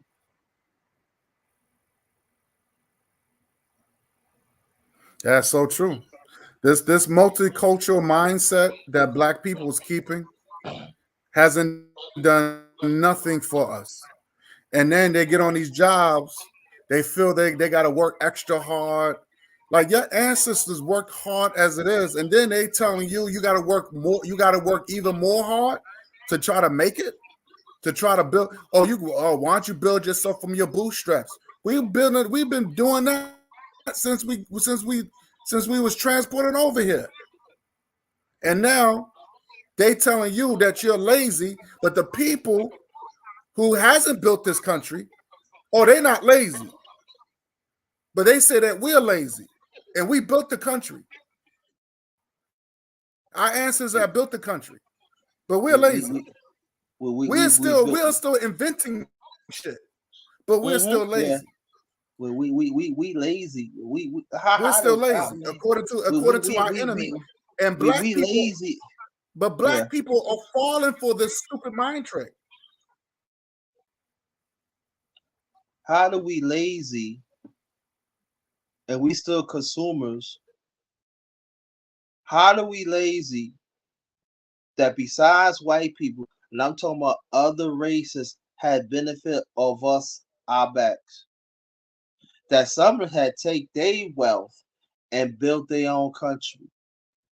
That some of the countries that we not even admit to be in.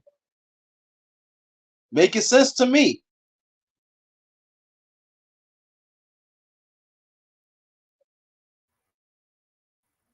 That's true. You're right. Making sense to me. You're right. Making sense. But again, we don't want to have that conversation. We don't want to.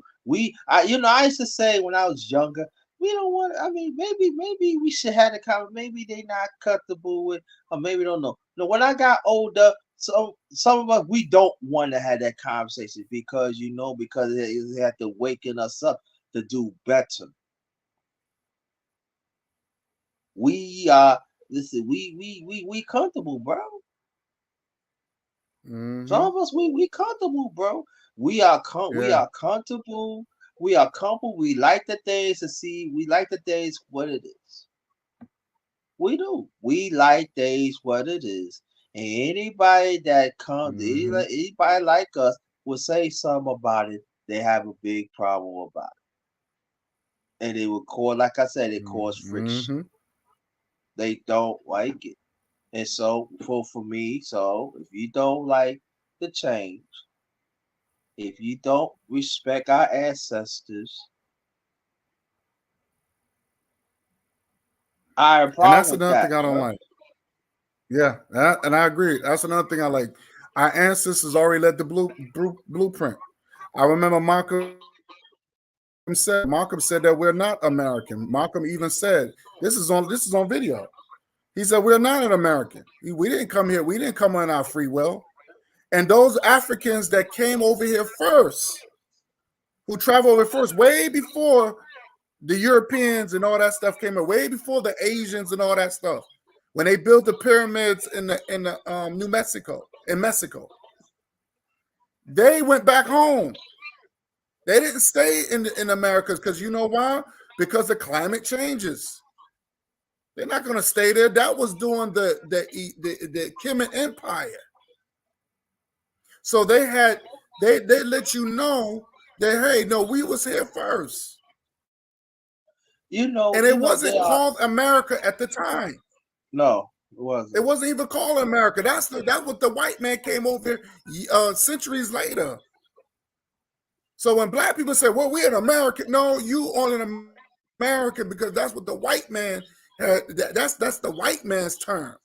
But you Yeah, don't have no say so. even at times I get caught up in that too, and I had to rethink that too. But I'm willing to rethink that. I mean, this history is on our side. So, but I think that I feel with what it is that we know we need to do. I think what we need to do, bro. We gotta be selective, bro. We gotta be I said that. selective, bro. I said that. I Yes. said that. We have to be very selective when we deal with our Yes. people now. I said that from day one. I'm not for all black people. Even Marcus Garvey said himself. He said that we have black enemies. And we see that. Look what they did to Malcolm. Look what they did to Dr. King. Look what they did to Marcus Garvey. It was black people that set these guys up. It was a black woman that almost killed Dr. King in the first assassination.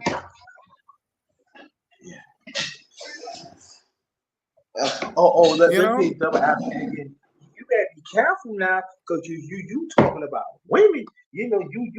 They come at you. You hate black women. You better be careful now. Oh, trust me, trust me. I know because with black women, I'm not saying all of them, but you got some black people they need to be held accountable too. That need to be held accountable too. They don't get no fucking pass. They're not children. Black men, black women are not children. Black men, black women are not children. Mm-hmm. Black women are the first teachers. They're the original teachers. They're like they say, they teach. When you teach the child, you teach the nation. They're not children. Some of them need to be held accountable too. I swear to God, I hate that shit, man. Oh, you can't talk to the black woman like that. And no. Oh, so the black woman can do whatever she wants to do, but it's our fault when she fucks up. When she go out there and twerk and have her kids twerk or what? Oh, that's our fault. You know what? Because now we gotta babysit these women. That's bullshit. I'm sorry. I would say this not too long ago, bro. And I'm gonna get off here and I take care of some things. I remember not too long ago. And you remember this? Remember Angela Davis, right? Yes. Angela Davis had sent her soul out to the feminists back in the mid '80s, going to the late '80s. And to this day, she has still been praised. Now, rightfully so, the Black Panther Party had threw her ass out. That's treason. Mm-hmm. And people say, oh, the black men, no, she sell out the whole movement. There are women who did not. When I seen this, a feminist don't like black people, period.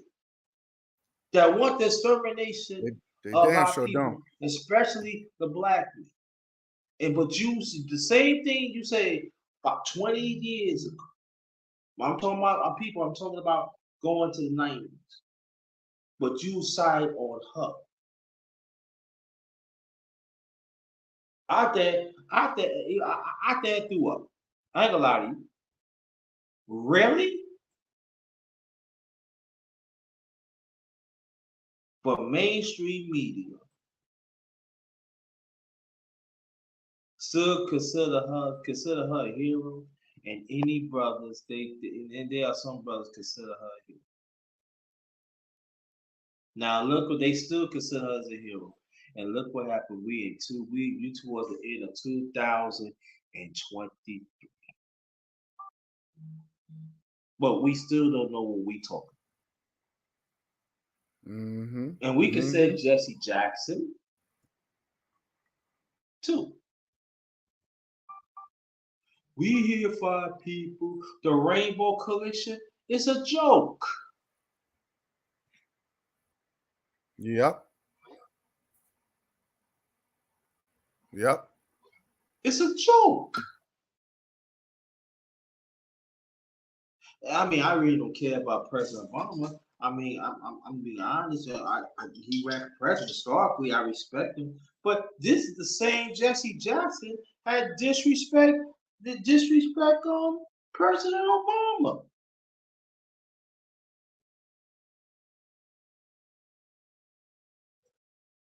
You feel all right? Another black man. Okay, he running for office. Everything he needs help. No, he talk real dirty about President Obama.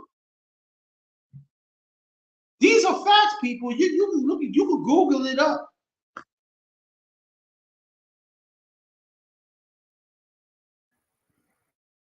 Jesse Jackson no good, or But nobody know who Barack Obama was. You still got that Roland Martin, all this and that. Yeah, you very knowledgeable in history, Roland Martin, but you not following it. You're not praying. You're not practice what you preach. You still want to be on the side of Hillary Clinton, call us super predators. You still want to be on the side of the President Biden that also calls us super predators. You still want to be on the side that they wrote the bill to lock us up more, the patriotic bill back in the early 90s, and this was like going on back in the mid 80s. And then, look, I'm gonna say one more last thing, and I'm gonna get off. Let's talk about the United States paid the Nicaraguan government to put drugs in our community back in the mid 80s. That's right. And Oliver North got caught out there of the head of the CIA. Guess who's part of that committee? Good old Slow Biden. Second generation DC Democrat. Look it up, family. These are facts. Look it up. It's in there. And how the hell Oliver North get off so suddenly?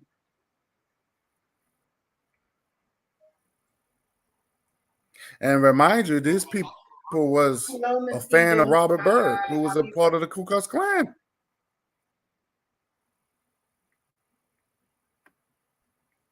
Yeah. And then you got President. Yeah, they went to Robert Byrd's funeral. Hillary Clinton and Joe Biden, and did this beautiful speech. And we already know that Robert Byrd was the Grand Wizard of the KKK. This is facts. Yeah. And you heard Hillary Clinton say that was her mentor. Just as President Biden, you know who his mentor was? Who? Oh man, Storm. I think what's his name? Back in he was he was a senator for a long time. Storm. Oh man, what's his name? He was the one who started the Dissy Democrats back in the late 1920s. He was the one. He was the one had put Okay. inherit the Ku Klux Klan policies of our people, especially in the South. Man, it's Storm. Yeah, look it up. Yeah, that was his mentor. I Okay. forgot his name. Wow. But they were Yeah, a the lot ones. of these. Go ahead. I'm sorry. No, I'm saying it's a Storm, Norm, something like this. But that senator and other senators has started the Dixie Democrats. They was the one was writing amendments to destroy us. Even it also happened at North, but North was like they did it different. There was more politics in the North and more financial and labor and stuff like that. But that was his mentor.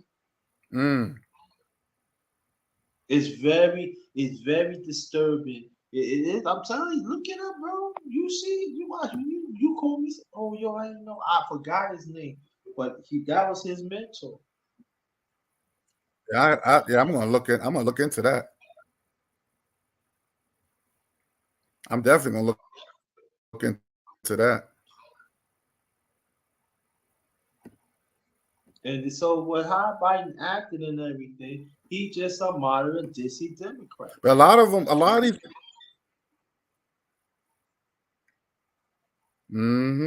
That's right. A lot of them is. A lot of them is, and we have to That's right. understand. That's exactly what it is. Yeah. So just as I told people all the time, do your history, bro. Look up, do your history. There are some stuff happened not too long ago, bro, that actually happened. It just different ways, different times. But hey, the method's still the same. The method's still the same. Lyndon Johnson, that guy who, yeah. Yeah. Heard he said about us. All these Democrats was never done anything. Were part of the whole.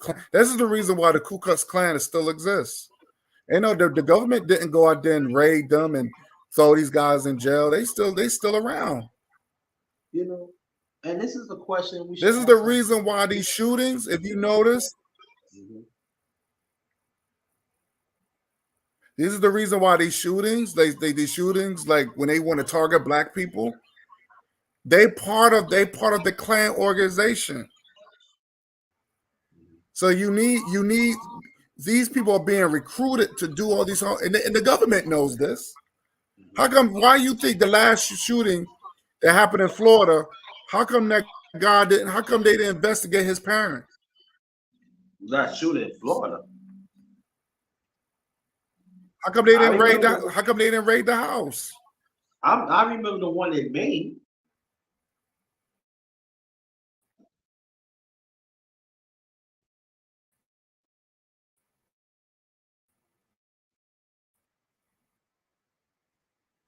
I think it was in Florida. There's another one after Maine, because I remember the one in Maine. That's less than 2 weeks ago. Hello?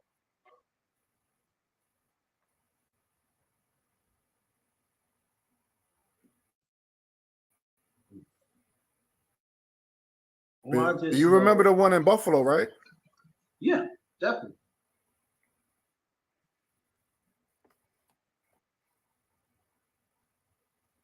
I remember the one in Buffalo, yeah. And that's what I'm saying. Because see, this is the question I'm asking. That's one Go ahead, question. I'm listening. I'm saying I gotta get on.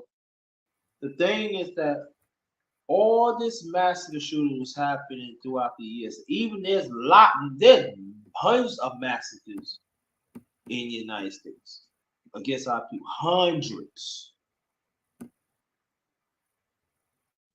Why was never what domestic terrorist bill?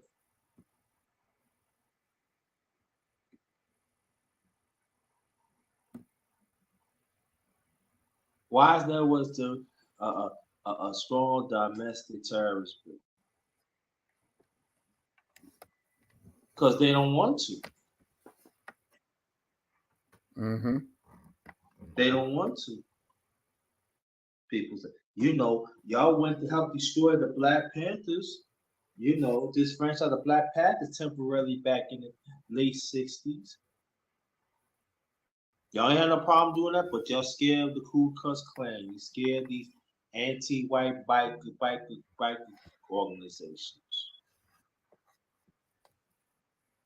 But y'all don't want to do that. Yep. Yep.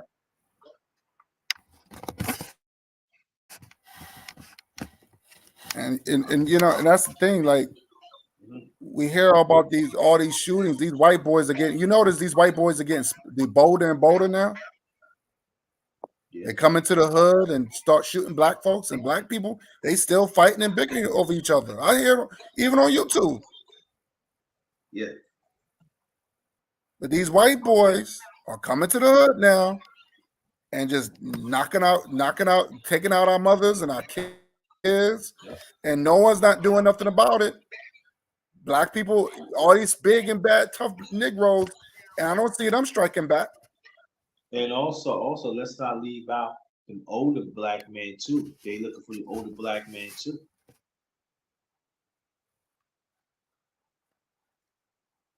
Yeah, I know.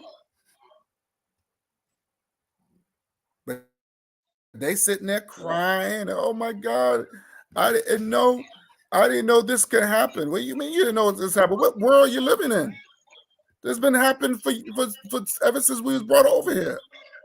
Let me tell you, you thought because things were going to change because you had a half-breed president in office? You thought things were going to change because Biden is in office? I mean, come on. I know what I lived at. I mean, our people it's just in la land, man. Let me tell you, I be walking sometimes, I be doing shopping, I be seeing. But then they come over here. Mm-hmm. But you know what, King? It ain't stopping none of these Negroes of getting with the so-called, how Omar Johnson would say, snow bunnies. It ain't stopping none of these black women of dating and marrying white these little nasty Neanderthal men. It ain't stopping them. It ain't stopping all these the police brutalities, these white extremists. It ain't stopping these black people from dating these and marrying these Neanderthals. And they actually think they're making a difference. That's what they actually think.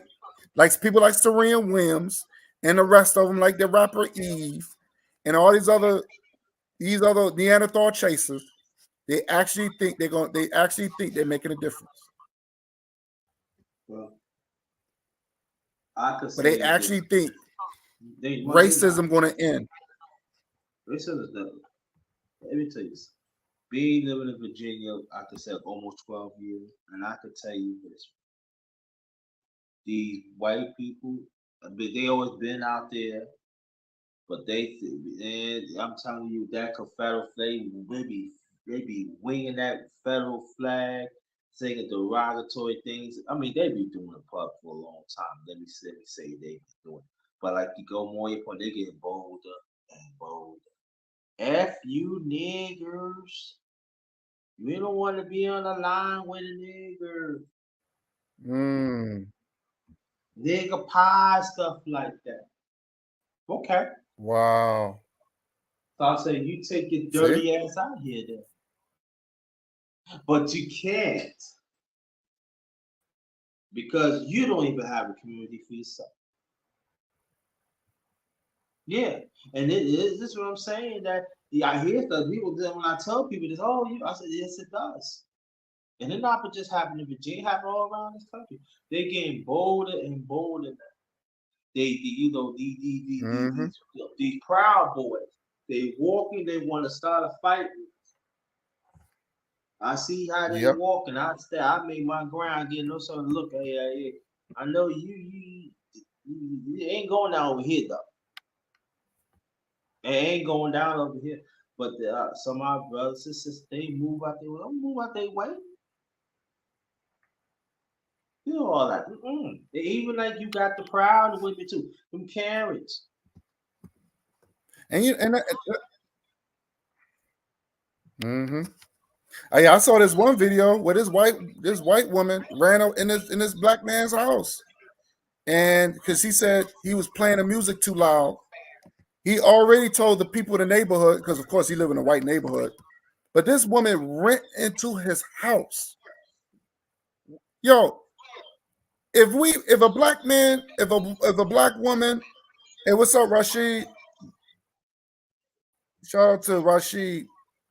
If that was a black woman, a matter of fact, it was a black woman who just knocked on a door. She knocked on a white door because she didn't like the way this white woman was talking to her son. And she knocked on the door, and the white woman shot through the door and killed her. Why hasn't this black man just shoot this woman down? Like, this white woman just coming to your house, and you laughing about it? You think that shit is a joke? Something wrong with our people, man.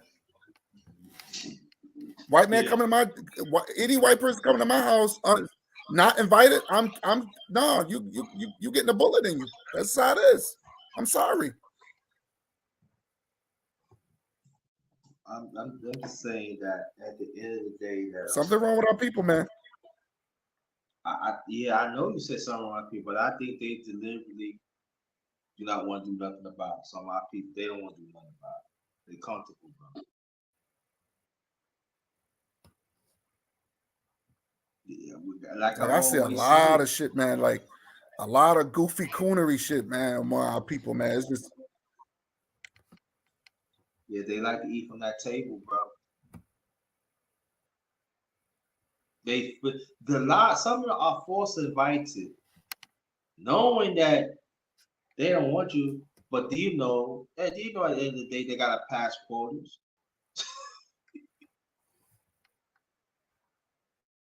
We've been past quotas so much throughout the yeah. years. We don't even know how it is no more. That's why for me, you know, I respect. That's when it comes to Malcolm, when it comes to Malcolm, when it comes to Marcus Garvey, and our fellow scholars and our women that want to stand up against Let me address this to Rashid. Francis Let or me address this to my brother Rashid. Rashid said, "Why is black?" huh? Yeah, Rashid said, "Why is black people running away from their blackness? Is a shame. Our people rather fight for others' race in which they want to fight, and other race, and they wouldn't. I guess they wouldn't fight for you. In which they what do you say? Rather fight for other races in which they want to fight. I guess he said they wouldn't want to fight for you. Well, that's true, because the bottom line is this, and this is what me and Underrated was saying, that you got some black people wish, because they've been so beat down, underrated. Black people that feel they've been so beat down in 2023, going on 2024, that they wish they were another race of people. You would think you would think we would progress, but it seemed like to me we're going backwards. So I'm not surprised. Yeah, but I say this that we cannot let society tell us how to be. I'm not gonna say black. I said we cannot let. I'm gonna change. I'm gonna switch it up. We cannot let society tell us how to be African descent.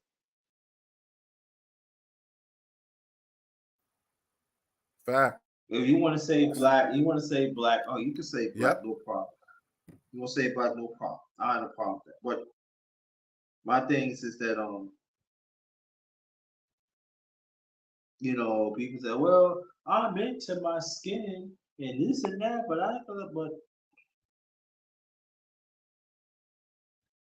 our skin, our way of life is still threatened in this country. And for me personally, I'm cool with that. I love my skin. I love what I represent. But I know it's not the norm in this country. And I know our ancestors had paid the price too.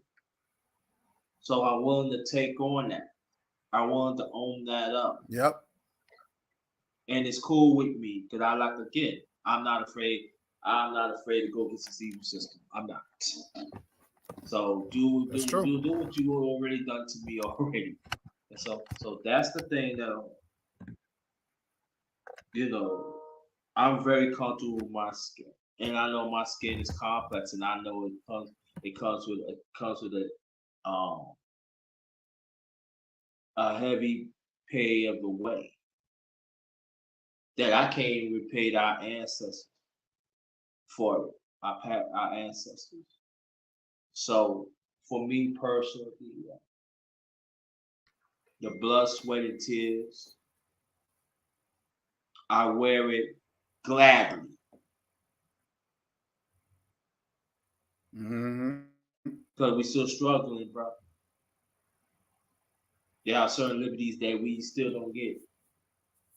And there are certain things that has been stolen from us, and other people has been benefit from it. Even their heirs has benefit from yep. it. And so for me, just as you, I can say for you too, it's personal for us.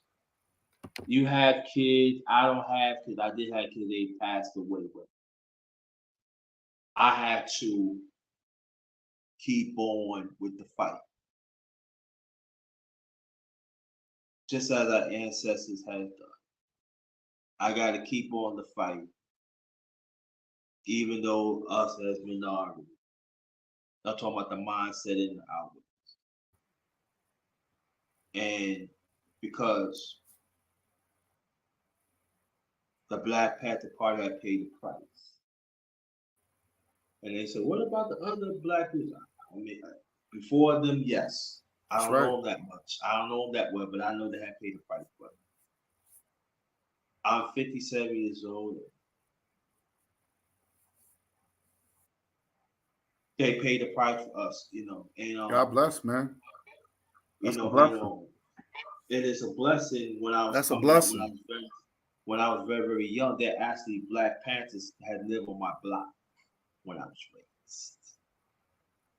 So my political belief, I learned early, very early, and it stayed with me to this day. Wow. Yeah, me too. I think that. Yeah. Right. So when I see Tupac Shakur, the late great Tupac Shakur, when they arrest unjustly at being, and they talk about the New York 20s, I forgot, but it's back in the early 70s. Y'all look it up. And the bottom was lies. I was a young boy. I heard about the story. Yeah. Yeah, I was a young boy. Then that happened when I was back 72. I was 6. No, pardon me. It happened in 71 because she was still pregnant with Tupac. So I was 5. And that's when I started learning about the Black. I wasn't even born yet. Yeah. So But it stayed with me, bro. And they have not let up for me to learn about the system, to learn about Africa, to learn about the con art, the con how the United States had done. I witnessed it, I felt it. And even though that my late parents didn't understand, I think my father had a little bit of understanding of it. So he was letting me like talk to them. Not, the parent, they gotta protect their child. So I understand that part later on in my life. But he let me talk to them, be around them a little bit. He see my aggression, he sees the advocacy that I develop, and then understand the system. Because when you learn from the Black Panther Party, you got to grow up fast. So, then That's learn right. about Fred Hampton. That's right. Well, I gotta go, bro. So, and I'll talk to you later. Okay, Mike. All right, King. Yeah, that was my brother. I never rated Darkness, man. Shout out to him, man. Glad he came through and joined his brother. But yeah, man, it's just like, again, we got to stay out. Black people, we got to stay out of other people's affairs.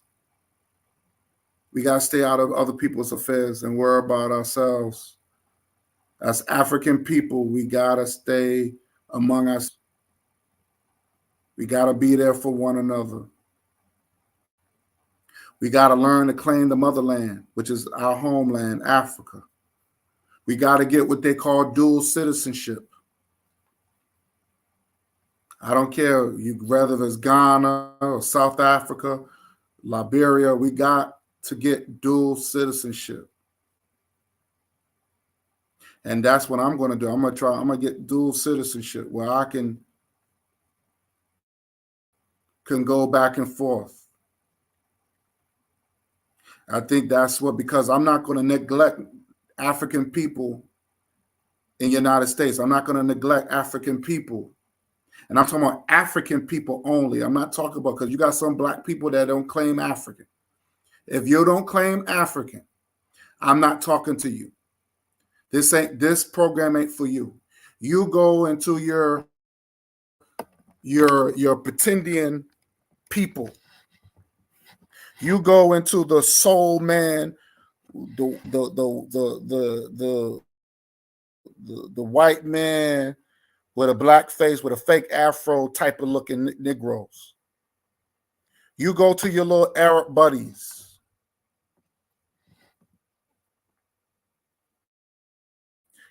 You go to your admixture crew. You go along with your native Indian pretendian Negro crew. This is for African people. This is whether you speak English, whether you speak French, whether you speak Spanish, whether you speak, and when I'm talking about African people, I'm talking about African people, not some white person or some white looking person that claiming, somebody like Fat Joe that's claiming to be, oh, I got some part black. You're not part of my family. I dictate here. I dictate. I am being selective now. All those B-raps. If you want to be Arab, you go with your Arab, because the Nation of Islam is not Pan-African. They're not Pan-Africans. The Nation of Islam, Malcolm is Pan-African. Marcus Garvey is Pan-African. But just like Malcolm said, he said the Nation of Islam don't even, he said Elijah Muhammad don't even talk about Africa. They talk about Asia. They talk about all these other countries that don't give a damn about them, but they don't mention Africa. Even the great Malcolm X said that we're African people that was brought to America. You got black people, oh, I'm an American, but you're not treated like one. You're not treated like an American. Because if you was American, if you was treated like an American, you wouldn't be complaining. You wouldn't be complaining about reparation. You wouldn't be complaining about, the injustice system and all that stuff. You wouldn't be complaining about trying to get your own state and all this other nonsense. You won't be coming up with pipe dreams.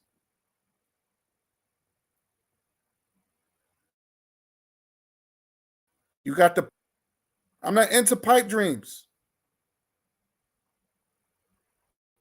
I'm not into that stuff. And then these suckers gonna get mad at me because I'm not trying to be part of that crap.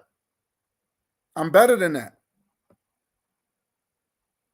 And now they trying to equate other people struggling than our struggle, the alphabet game, and they try to equate that to the African man and woman. That when you're dealing with African people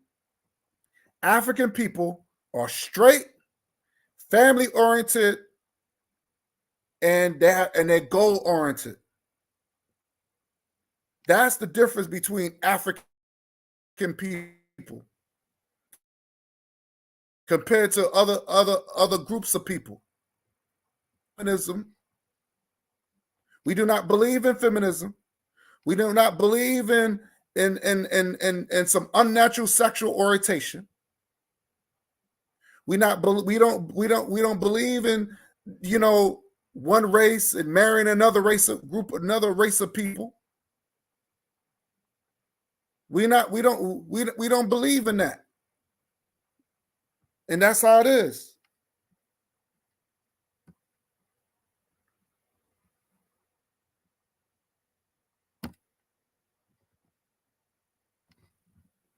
Oh, you're welcome, King. I'm glad and thank you for coming through, man. We're gonna definitely chop it up again, man. Thank you so much, man. Thank you for coming through, man.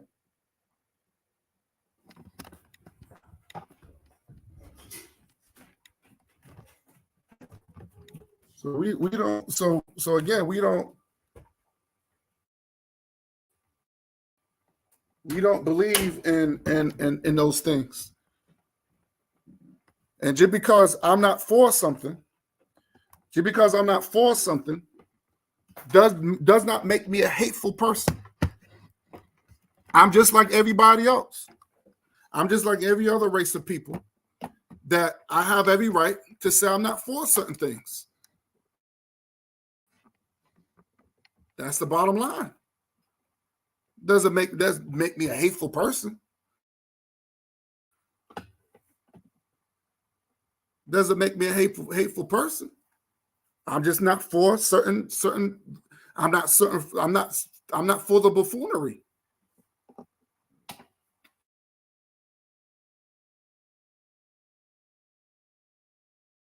It's not benefiting us. It's killing us. It's killing us. Black people feel that they have to be multicultural to make it.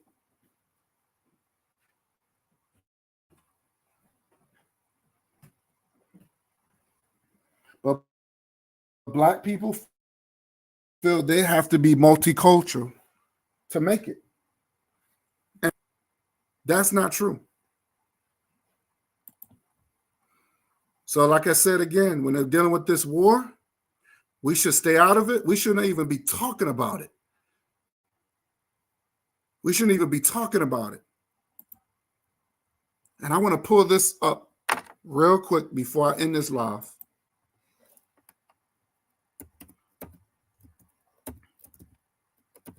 Because I remember putting this up again.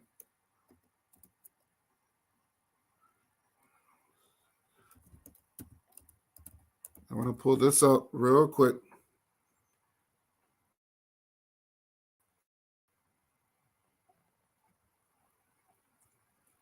Let me see that video. Uh, I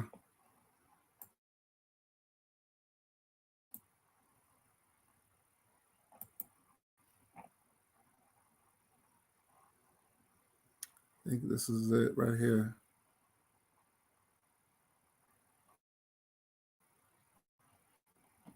I'm gonna see if I can pull the video up. Let me see if I can pull this video up.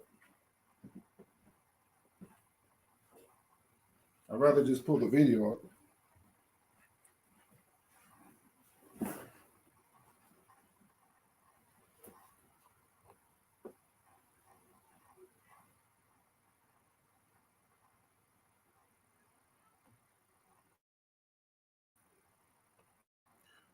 Okay, let me share screen this.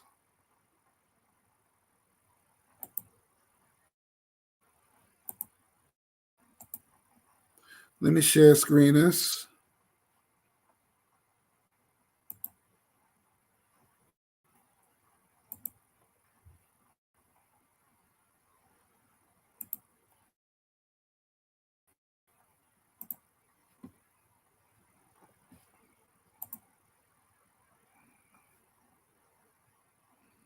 Let me see if I could pull that up.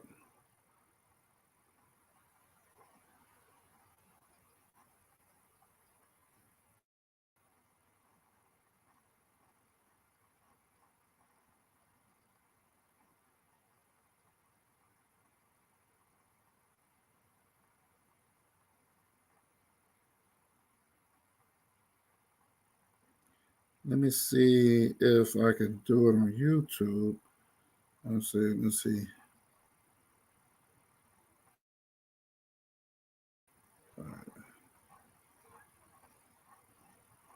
I want to show you this.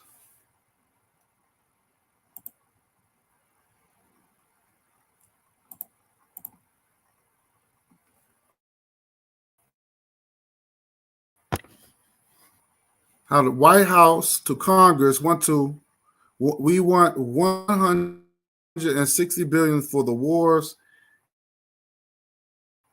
and the border.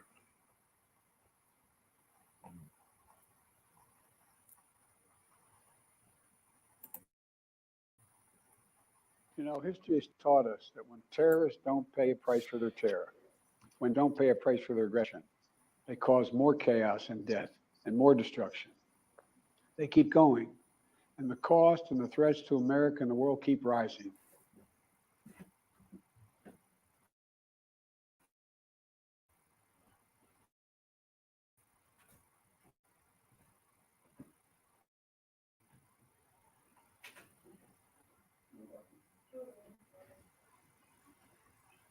Palestinian American serving in Congress, Mr. Chair, and my perspective is needed here now more than ever. I will not be silent.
All right. So the bottom line is this.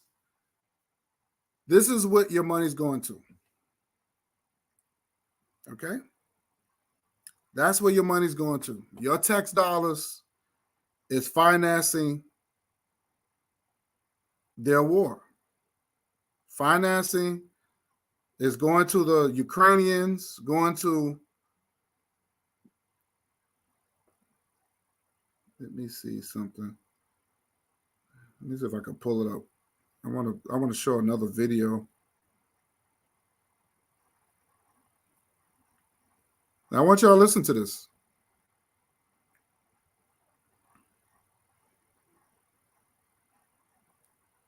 Was designed to convince Congress the U.S. and the world will be safer if we help fund not just Israel, but Ukraine too. A prime minister and a president, American leadership is what holds the world together. both rallying their troops. President Biden figuratively in a rare primetime address from the Oval Office Thursday night. The risk of conflict and chaos could spread in other parts of the world. The president defending his expected Friday request to Congress, an unprecedented estimated $105 billion in security funding for Israel and Ukraine. $60 billion is said to be slated for the fight against Russia. History has taught us that when terrorists don't pay a price for their terror, when dictators don't pay a price for their aggression, they cause more chaos and death and more destruction. Meanwhile, in Gaza, the Israeli bombardment heard loud and clear. The IDF says they've hit hundreds of militant targets across the region, including ports. Well, that's what your money's going to. But Black Americans, y'all voted for this. Y'all voted for this. This is what y'all voted for. Y'all voted for this. The Black Americans, you so-called wants to be an American, you voted for this. You voted for that. You voted for it. And that's sad. That's sad that y'all don't, that's sad that y'all voted for that one, all that money that should be going to us, to be financing us. I want y'all to think about that. And we're still suffering. We still have homeless people. We have more Black homeless people than any other race of people. But these so-called Black Americans, they don't care about that. They're not looking at the bigger picture. They just don't want no Republican in office. But this is where your tax dollars are going to, your reparation money is going to finance other racist people. The Ukrainians, they don't like African people. The Israelis don't like African people. Look what they're doing to the Ethiopians in Israel. This is facts. But we have to be a patriot. We have to show that we care. We have to pick and choose and take sides and all this other nonsense. These people, you don't hear one Israeli that said, hey, you know what? Don't give us that money. Give it to the African people in the United States. They really need it more than we do. You don't hear the Israelis advocating reparations for us for the African Holocaust. I haven't heard one Israeli advocating reparation for us. They're not going there and fighting for that for us. You don't hear no Palestinian fighting for reparation for our people.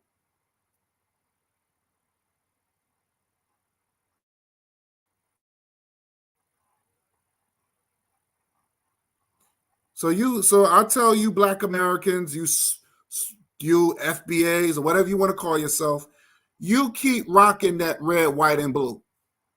You go ahead. You go ahead. Because African people is not the problem. that these Negroes are having, these little sissy tantrums. Oh, they coming over here and taking our stuff. And one B-Rap said, oh, they made all this money for the return of Ghana. So what? You give your money to white people and to yellow people every day. All your clothes, everything that you buy is mostly from Asia, from the Chinese.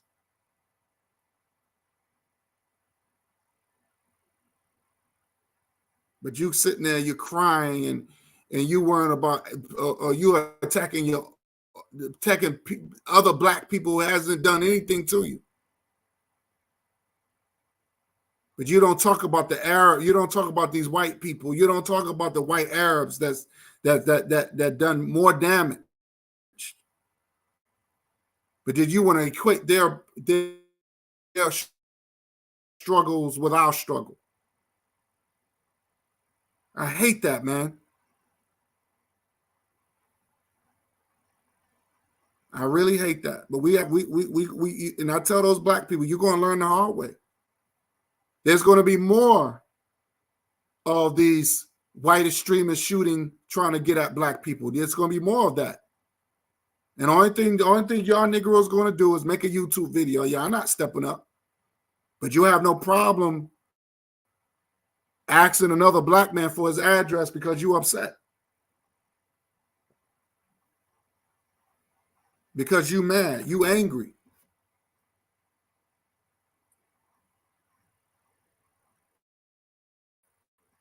You have no problem asking another black man for his address.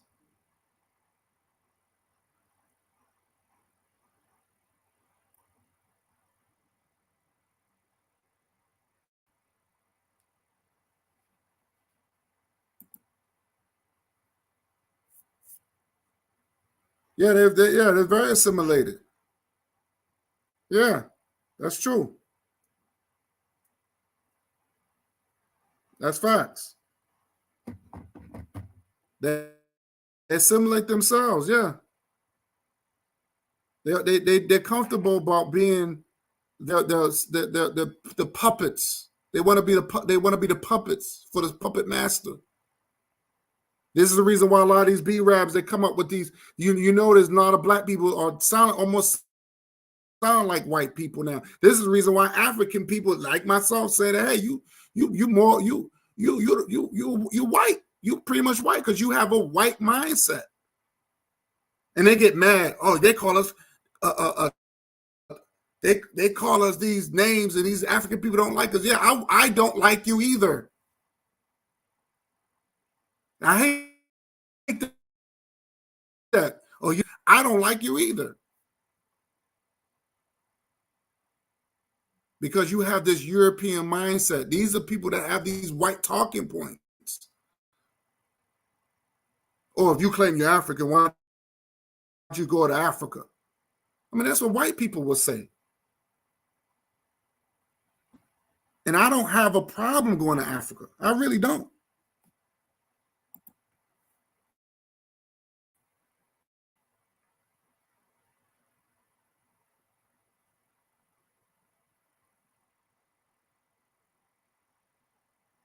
She said, "They're Caucasoids." Yeah, they're Caucasoids. Yeah. She said, "I told them what freedom is." Yeah, facts. They don't know what freedom is. They think freedom is living under their oppressor. I heard that one B-Rap. I heard that one clown said, "Oh, I don't have a problem with the Constitution." Yes, you do. You do have a problem with the Constitution because, number one, the Constitution was not made by you. It was not for you. It was not created for you. This is the reason why there's two separate laws. And you notice they always bring it up about the January 6th when white people invaded the Capitol. They always bring that up. Oh, well, that was us. They will shoot us down. Of course they would. You know that. They know that because they letting you know that they can get away with it because the country was made for them. You built this country for them. Negroes can say, well, we built this country. Yeah, you built it for them, not for your benefit.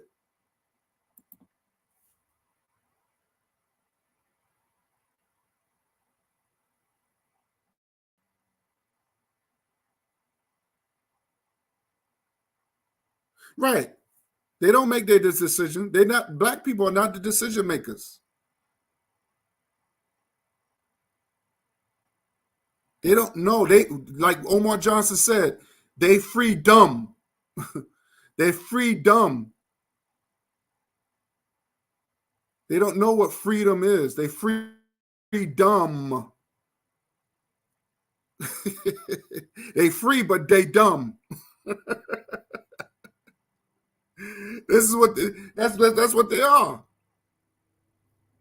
And they think about controlling the state is going to make things better. Well, we can control the state because we can have you're gonna control the state, but the policy is not going to change. You can't go in there into someone's house and make up your own rules. No, you go have to. No, it's just like you go into an apartment. If somebody says, "Hey, no pets," that's the policy. You can't go in and say, "Well, I'm going to bring my goldfish. I'm going to bring my kitten." The policy said no pets. If they say, "Hey, you can't paint these walls," you got to follow the rules. Yeah, you could sleep there. You could decorate your house. But the policy don't change. And this is what I say when I talk about those bozos talking about, oh, we're going to control the state. We want Mississippi. If you think Mississippi is a gold mine, then go there. But they're not moving there. They're not moving there. Mississippi, you got black people still being lynched in Mississippi. You got black people still to this day are still being lynched. And they calling it suicide. That's the cop out. They calling it suicide. You got black people don't have good drinking water. But these Mississippi advocates, they're not over there trying to make no type of difference.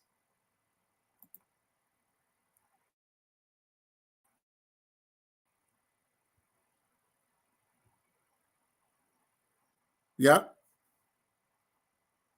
Yeah, that's true. That's true. It's all talk, man. Like I said, I hear more beefing among these Negro European Americans. I hear more beefing. Black people attacking black people. But when it comes down to other races of people, they don't have that type of smoke like that. And it's always the same thing. It's always the same thing. They only talk about the white man behind his back, but they will never say it in that white man's face. And I have seen that. I have seen that with the so-called tough black Muslims, the toughest black Muslims, and they never talk big and bad into no white man's face.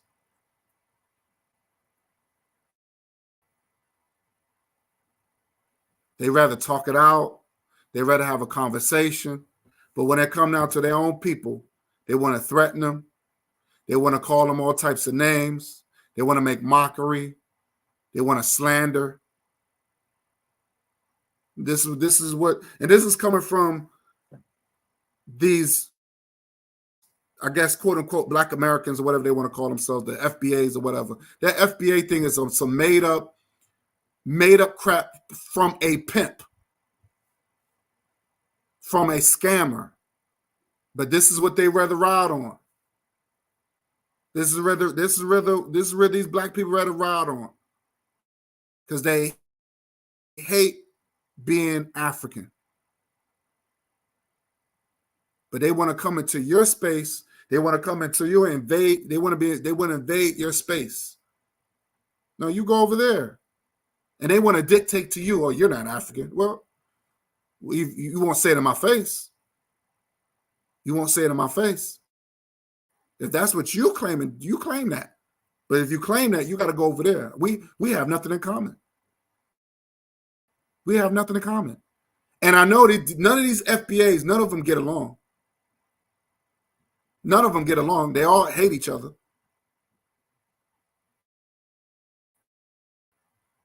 We witnessed that. That's nothing new. They all hate each other. They always got problems with each other. One B-Rap mental patient, he's always talking about Bozo Muhammad, always talking about dissing him.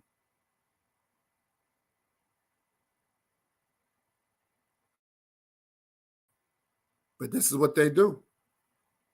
This is what they do. This is what they do.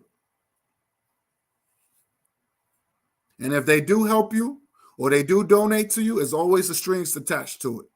There's always some sort of strings attached to it. It's never genuine. It's never genuine.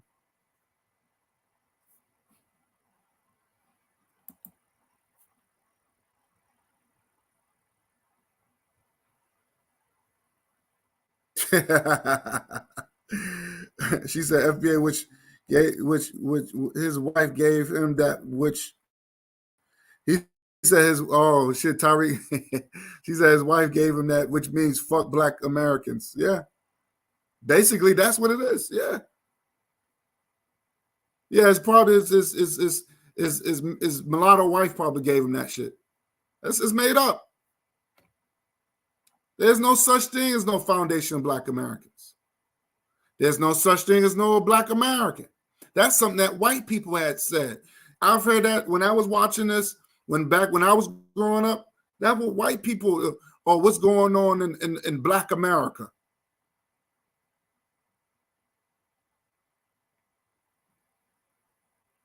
This Black thing is just a status. A lot of these names and Negro and nigger and all this other stuff, those are names that's to dehumanize you. That's all it is. Even the word Black, it's basically it's considered property. Negro, it comes from Negra. Negra means black, but that means property. Black pen, black crayon, black table, that's property. And this is what they used to call us during slavery. And that's just not in America, that's in the Caribbean too.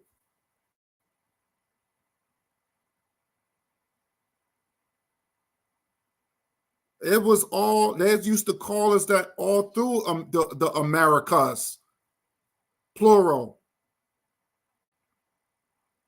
This is facts. These terminologies was to dehumanize the African man, woman, and child. And they still doing it today. Still doing it today. See, these are the things that we need to be more concerned about than worried about what's going on between Israel and the Ukraine and Palestine. People not advocating for us, but they want you to be involved and feel sorry for the Palestine. They want you to be involved and feel sorry for some Israelis. They want you to be involved and feel sorry for the LGBTQ. They want you to be involved to feel sorry for some Ukrainians. This is what they want you to do. They want you to ignore who you are, to ignore your people, to get involved in somebody else's affairs. Let them fight their shit. Let them fight their wars. Who fought with us during the civil rights movement? And it wasn't just black people that was born here. You have many black people from the Caribbeans, from Africa. They fought alongside with us too during the civil rights movement. I know the FBA clowns don't want to hear that. I know the FBA clowns, they don't want to hear that. They're going to say I'm a liar.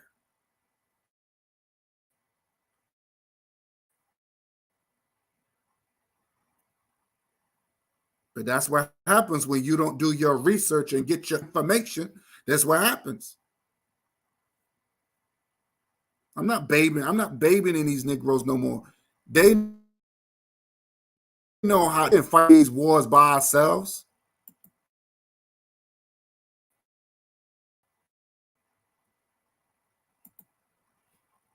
Yeah, hit that like button, man. Hit that like button. Because this is, like I said, we got to focus. We got to stay focused. We have to stay focused, people. We got to stay focused. You got to stay focused. The B-Rabs, they're gonna side with the Arabs no matter what. Even though they're claiming they're not trying to be Arab and camel riders and all that. But trust me, they for them. They for them. They for them. Anytime they get their, anytime they get Arab names or whatever, they ride for the Palestinians. They ride for them. That's what they're about. That's what they're about.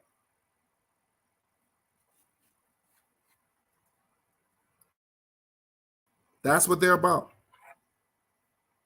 They talk all this. I'm not. Even though I was, even though I got a Muslim name, and I'm not for the. I'm not riding with the Arabs. Yes, you are. Yes, you are. Yes, you are. As long as you got an Arab name, you are a wannabe Arab. You would never be like them. You would never be like them. I want to show you one more thing, and I'm going to end it.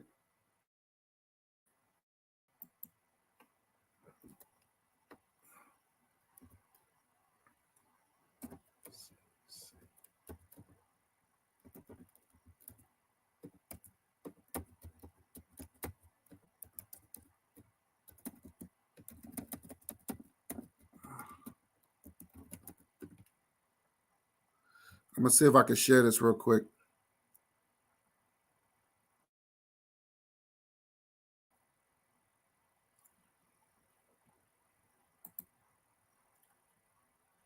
I want to talk about this Savior's Day garbage. I want to talk about Savior's Day garbage.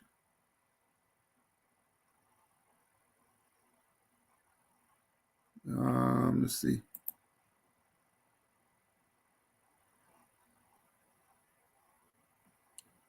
What does it say?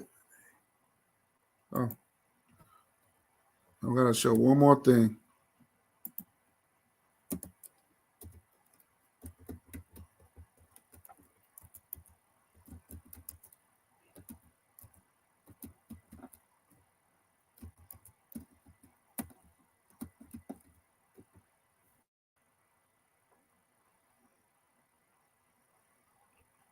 So, what does it say?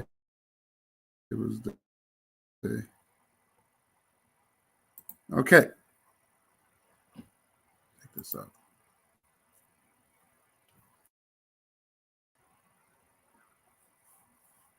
To the Nation of Islam.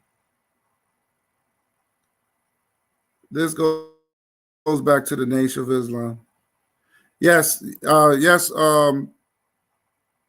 Yeah, Kush means black, but see, but our definition of black means divine. Black is more of it's very symbolic to us. It means greatness, and divine. It doesn't mean race. It doesn't mean race. But you're right. Now I want to show you this. This shows you how the Nation of Islam really worship white people. Let me see if I can pull this up.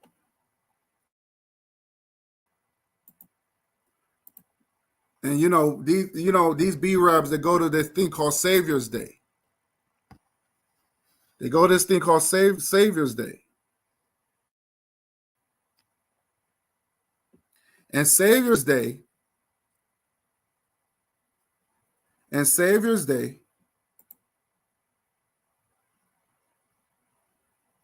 let me blow this up a little more. I want people to see this.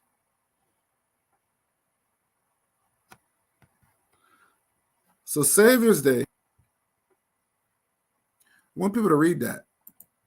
Savior's Day. Savior's Day is a holiday of the Nation of Islam commemorating the birth of its founder, Master. You see how they call this white man Master? Master Wallace Fraud Muhammad. W.D. Fraud, that's his real name, officially stated to be February 26, 1877. It was established by Elijah Muhammad. So Savior's Day is really worshiping a white man that they call Master Wallace Fraud Muhammad. So it doesn't matter what they say and how they say it. At the end of the day, this is the reason why you won't never find any type of what's up, Catherine?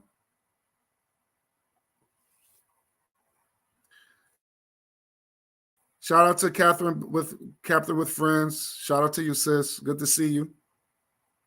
Good to see you. But when you talk about Savior's Day, it's really the birth of their founder, which he's a white man, Wallace Fraud Muhammad. So when you hear these people talk about, when I had that debate with that B-Rad, and I said, when I asked them, I said, well, do you believe that the white man is the devil? Do you really believe that this white man is the devil?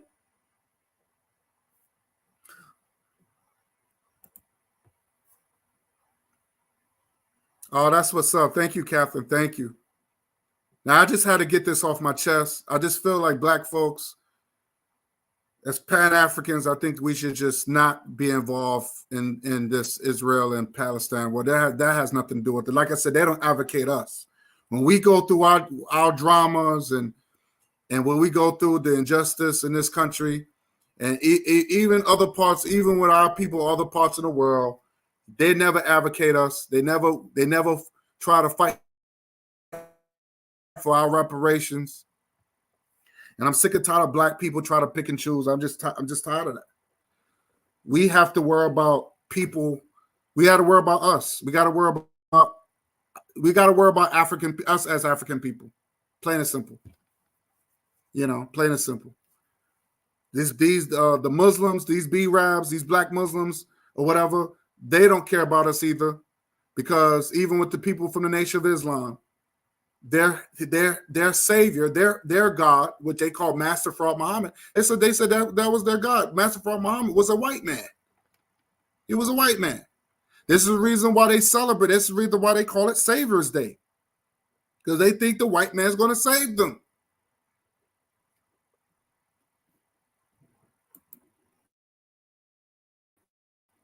Savior's Day is a holiday of the Nation of Islam, commemorating the birth of its founder, Wallace Fraud Muhammad. And his birthday was on February 26, 1877. See? Now you see? I always wanted to show that. So when you hear these black Muslims talking about they're going to go to Savior's Day, it's really to worship a white man. That's all it is. They don't believe the white man is the devil. They don't believe in it. Look what they did to Malcolm X. Well, Malcolm X showed his feelings and showed his hatred to white people. The Nation of Islam punished him. The Nation of Islam punished Malcolm. So that tells you something right there. So anytime when you have black people advocating the Nation of Islam, is always bragging, or you're not, or I used to be in the Nation of Islam, or they always quoting Elijah Muhammad. This is where they're getting this from. Is still worshiping white people. This is the reason why they never fight white folks. They never do anything. They claim they hate white people, but they never do anything about it. They never do anything to them. Never. And they never will. They never will.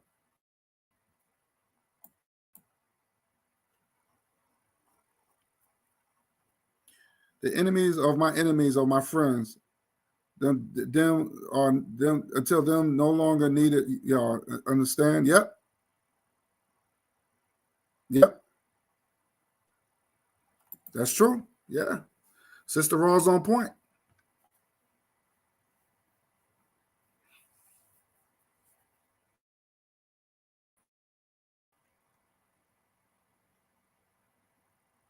That's true. But yeah, this is the reason why these black Muslims, this is the reason why they might talk tough. They might sound tough. They might sound like they're on your side, but they're not on your side. They're not on your side. Look who they worship.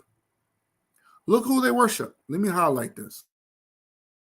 Look who they worship.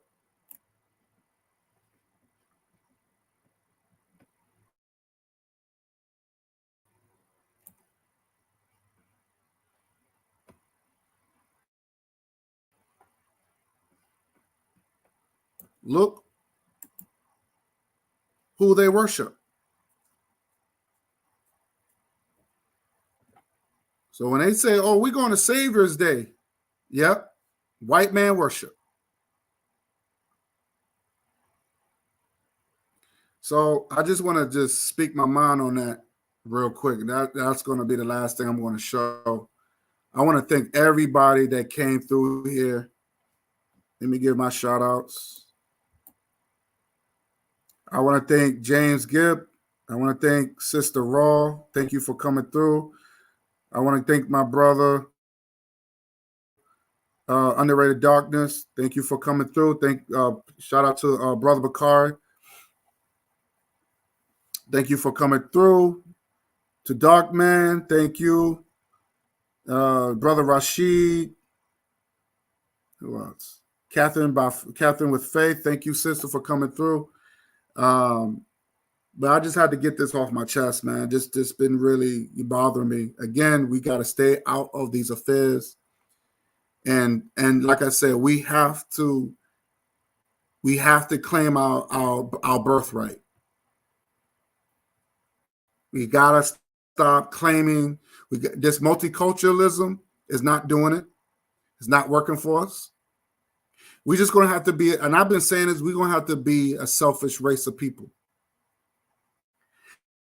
And we're going to have to learn to be very selective with our people, because we got black people among us that don't like us. They rather see. Like I said, I had one B-rap that literally told the enemy he was going to shut me down. That he wanted to shut me down. And I talked about that in my last live. I even played the audio.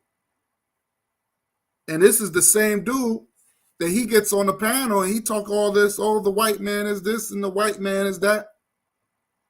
And I wish that sister, Cassandra, who be on Forecast, I hope she know that every time she gets on that dude Muhammad panel, I hope she realized that she's on a panel with a coon, with a sellout, with a traitor.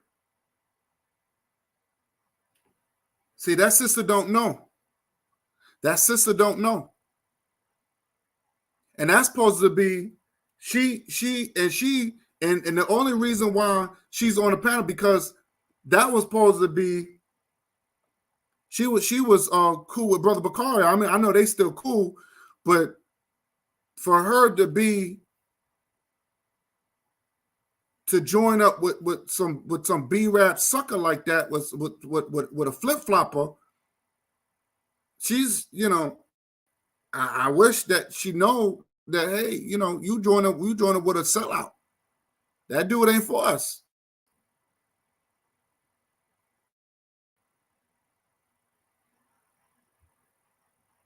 So I wish, I want to tell the sister, but I said I don't know her like that. But but she gotta know. She gotta know that that she's with the enemy. She's with the person that cannot be trusted. This is the same dude that almost put me under the bus. Actually, he did put me on a bus. Yes, Catherine. Let me see. Yes, Sister Catherine. And he's part of the nation. He's affiliated, I should say, with the Nation of Islam. He affiliated with the Nation of Islam, and he told this white Jewish girl. Now they have issues with Jews, but he's talking to this white Jewish girl, and he said, "Yeah, I was trying to destroy God in Hollywood. I was trying to flag down those videos that he did about me." This is what he told the so-called enemy. But then he gets around our people. But it's not him. You got a lot of them like that. But they gets around our people. Oh, the white man is the devil that the Bible speak of, and the cracker and all this other stuff. That's what they say. And we buying into that shit, thinking these people are on our side. These people are not on our side. But behind closed doors, they working for them. I will never be friends with people like that. I will never be cool with people like that. Dude cannot be trusted.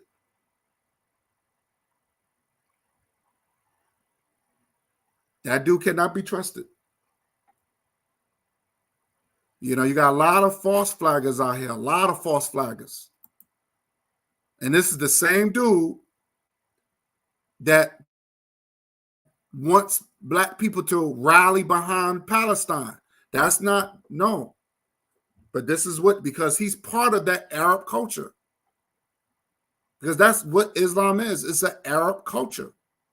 It's not an African culture. We do not practice Islam. We do not even practice Christianity. But Marcus Garvey, just like Marcus Garvey, that's a personal thing. If you want to be Islam, you want to be Christian, or you want to be a Muslim, fine. But that's personal. That's personal. That's between your belief, that's between you and your belief. The bigger goal is is trying to do for your people.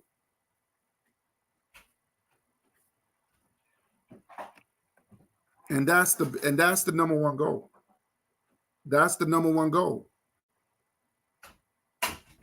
Do right by your people. Try to create businesses and try to feed your people. Do whatever you can for your people, for your community. And that's how you gain your respect. That's how you gain your respect. That's how you gain power. But these people, they don't understand that. They don't understand that. I have no problem. It's not the religion. I don't have a problem with that. I don't have a problem with religion. You want to practice with that? That's fine. It becomes a problem when you start forcing, or it becomes a problem when Black folks start forcing their religion on other people and thinking and saying crap like, well, you won't get your reward until you die.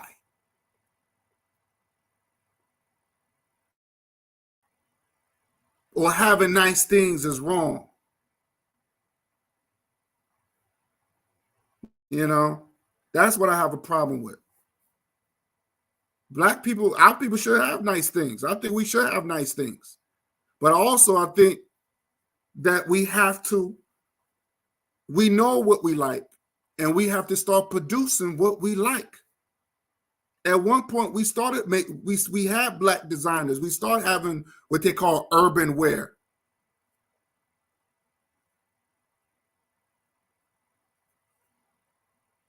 But we got to support each other. We got to support each other.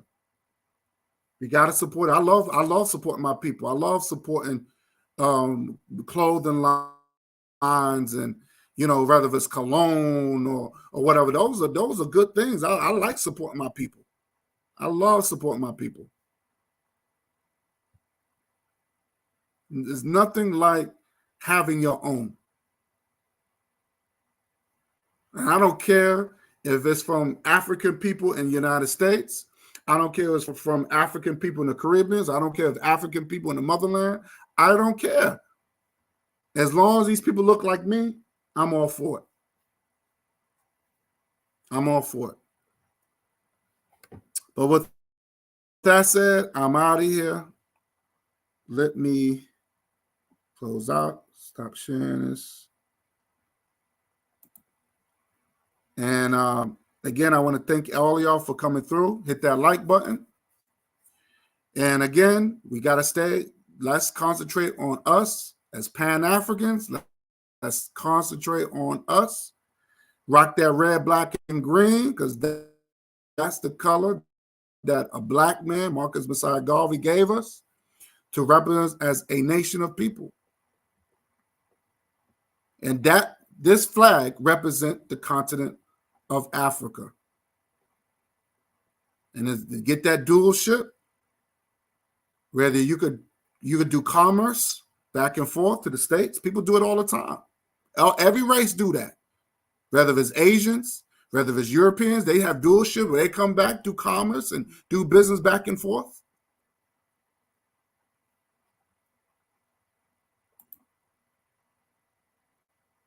It's good seeing you too, sister. Good seeing you. I'm glad you came through. So we have to get back we have to get down to business. We can't be worrying about we can't be worrying about people. The media, white media, always wants you to throw you off guard and take you somewhere that you should not be. I don't give a fuck about no power. I don't give a damn about what's going on overseas. I only care about what my people go through, whether it's here, whether it's in the motherland, or even in the Caribbean. We got to stop looking at each other as strange, as different. Because with the way Black people look at each other, we look at each other. You got Black people, we can't even go to one state to another. Or you're a city boy, or you're a country girl, and all this other stuff. You come from the country, or you say, making all these stupid. Hey, wait a minute, it doesn't matter where I'm from. Yeah, okay, I grew up in the city, so who cares? Okay, you grew up in the country, who cares? We the same people. But we boy, I'm telling you, we have a lot of work to do. We don't have time for playing games. We got to stop with this social media. If you're not doing real business on social media, take your ass off of social media, man. Jesus. I go on TikTok, that's all I see. Black people just looking at the phone. Ain't doing nothing constructive. They're not producing anything.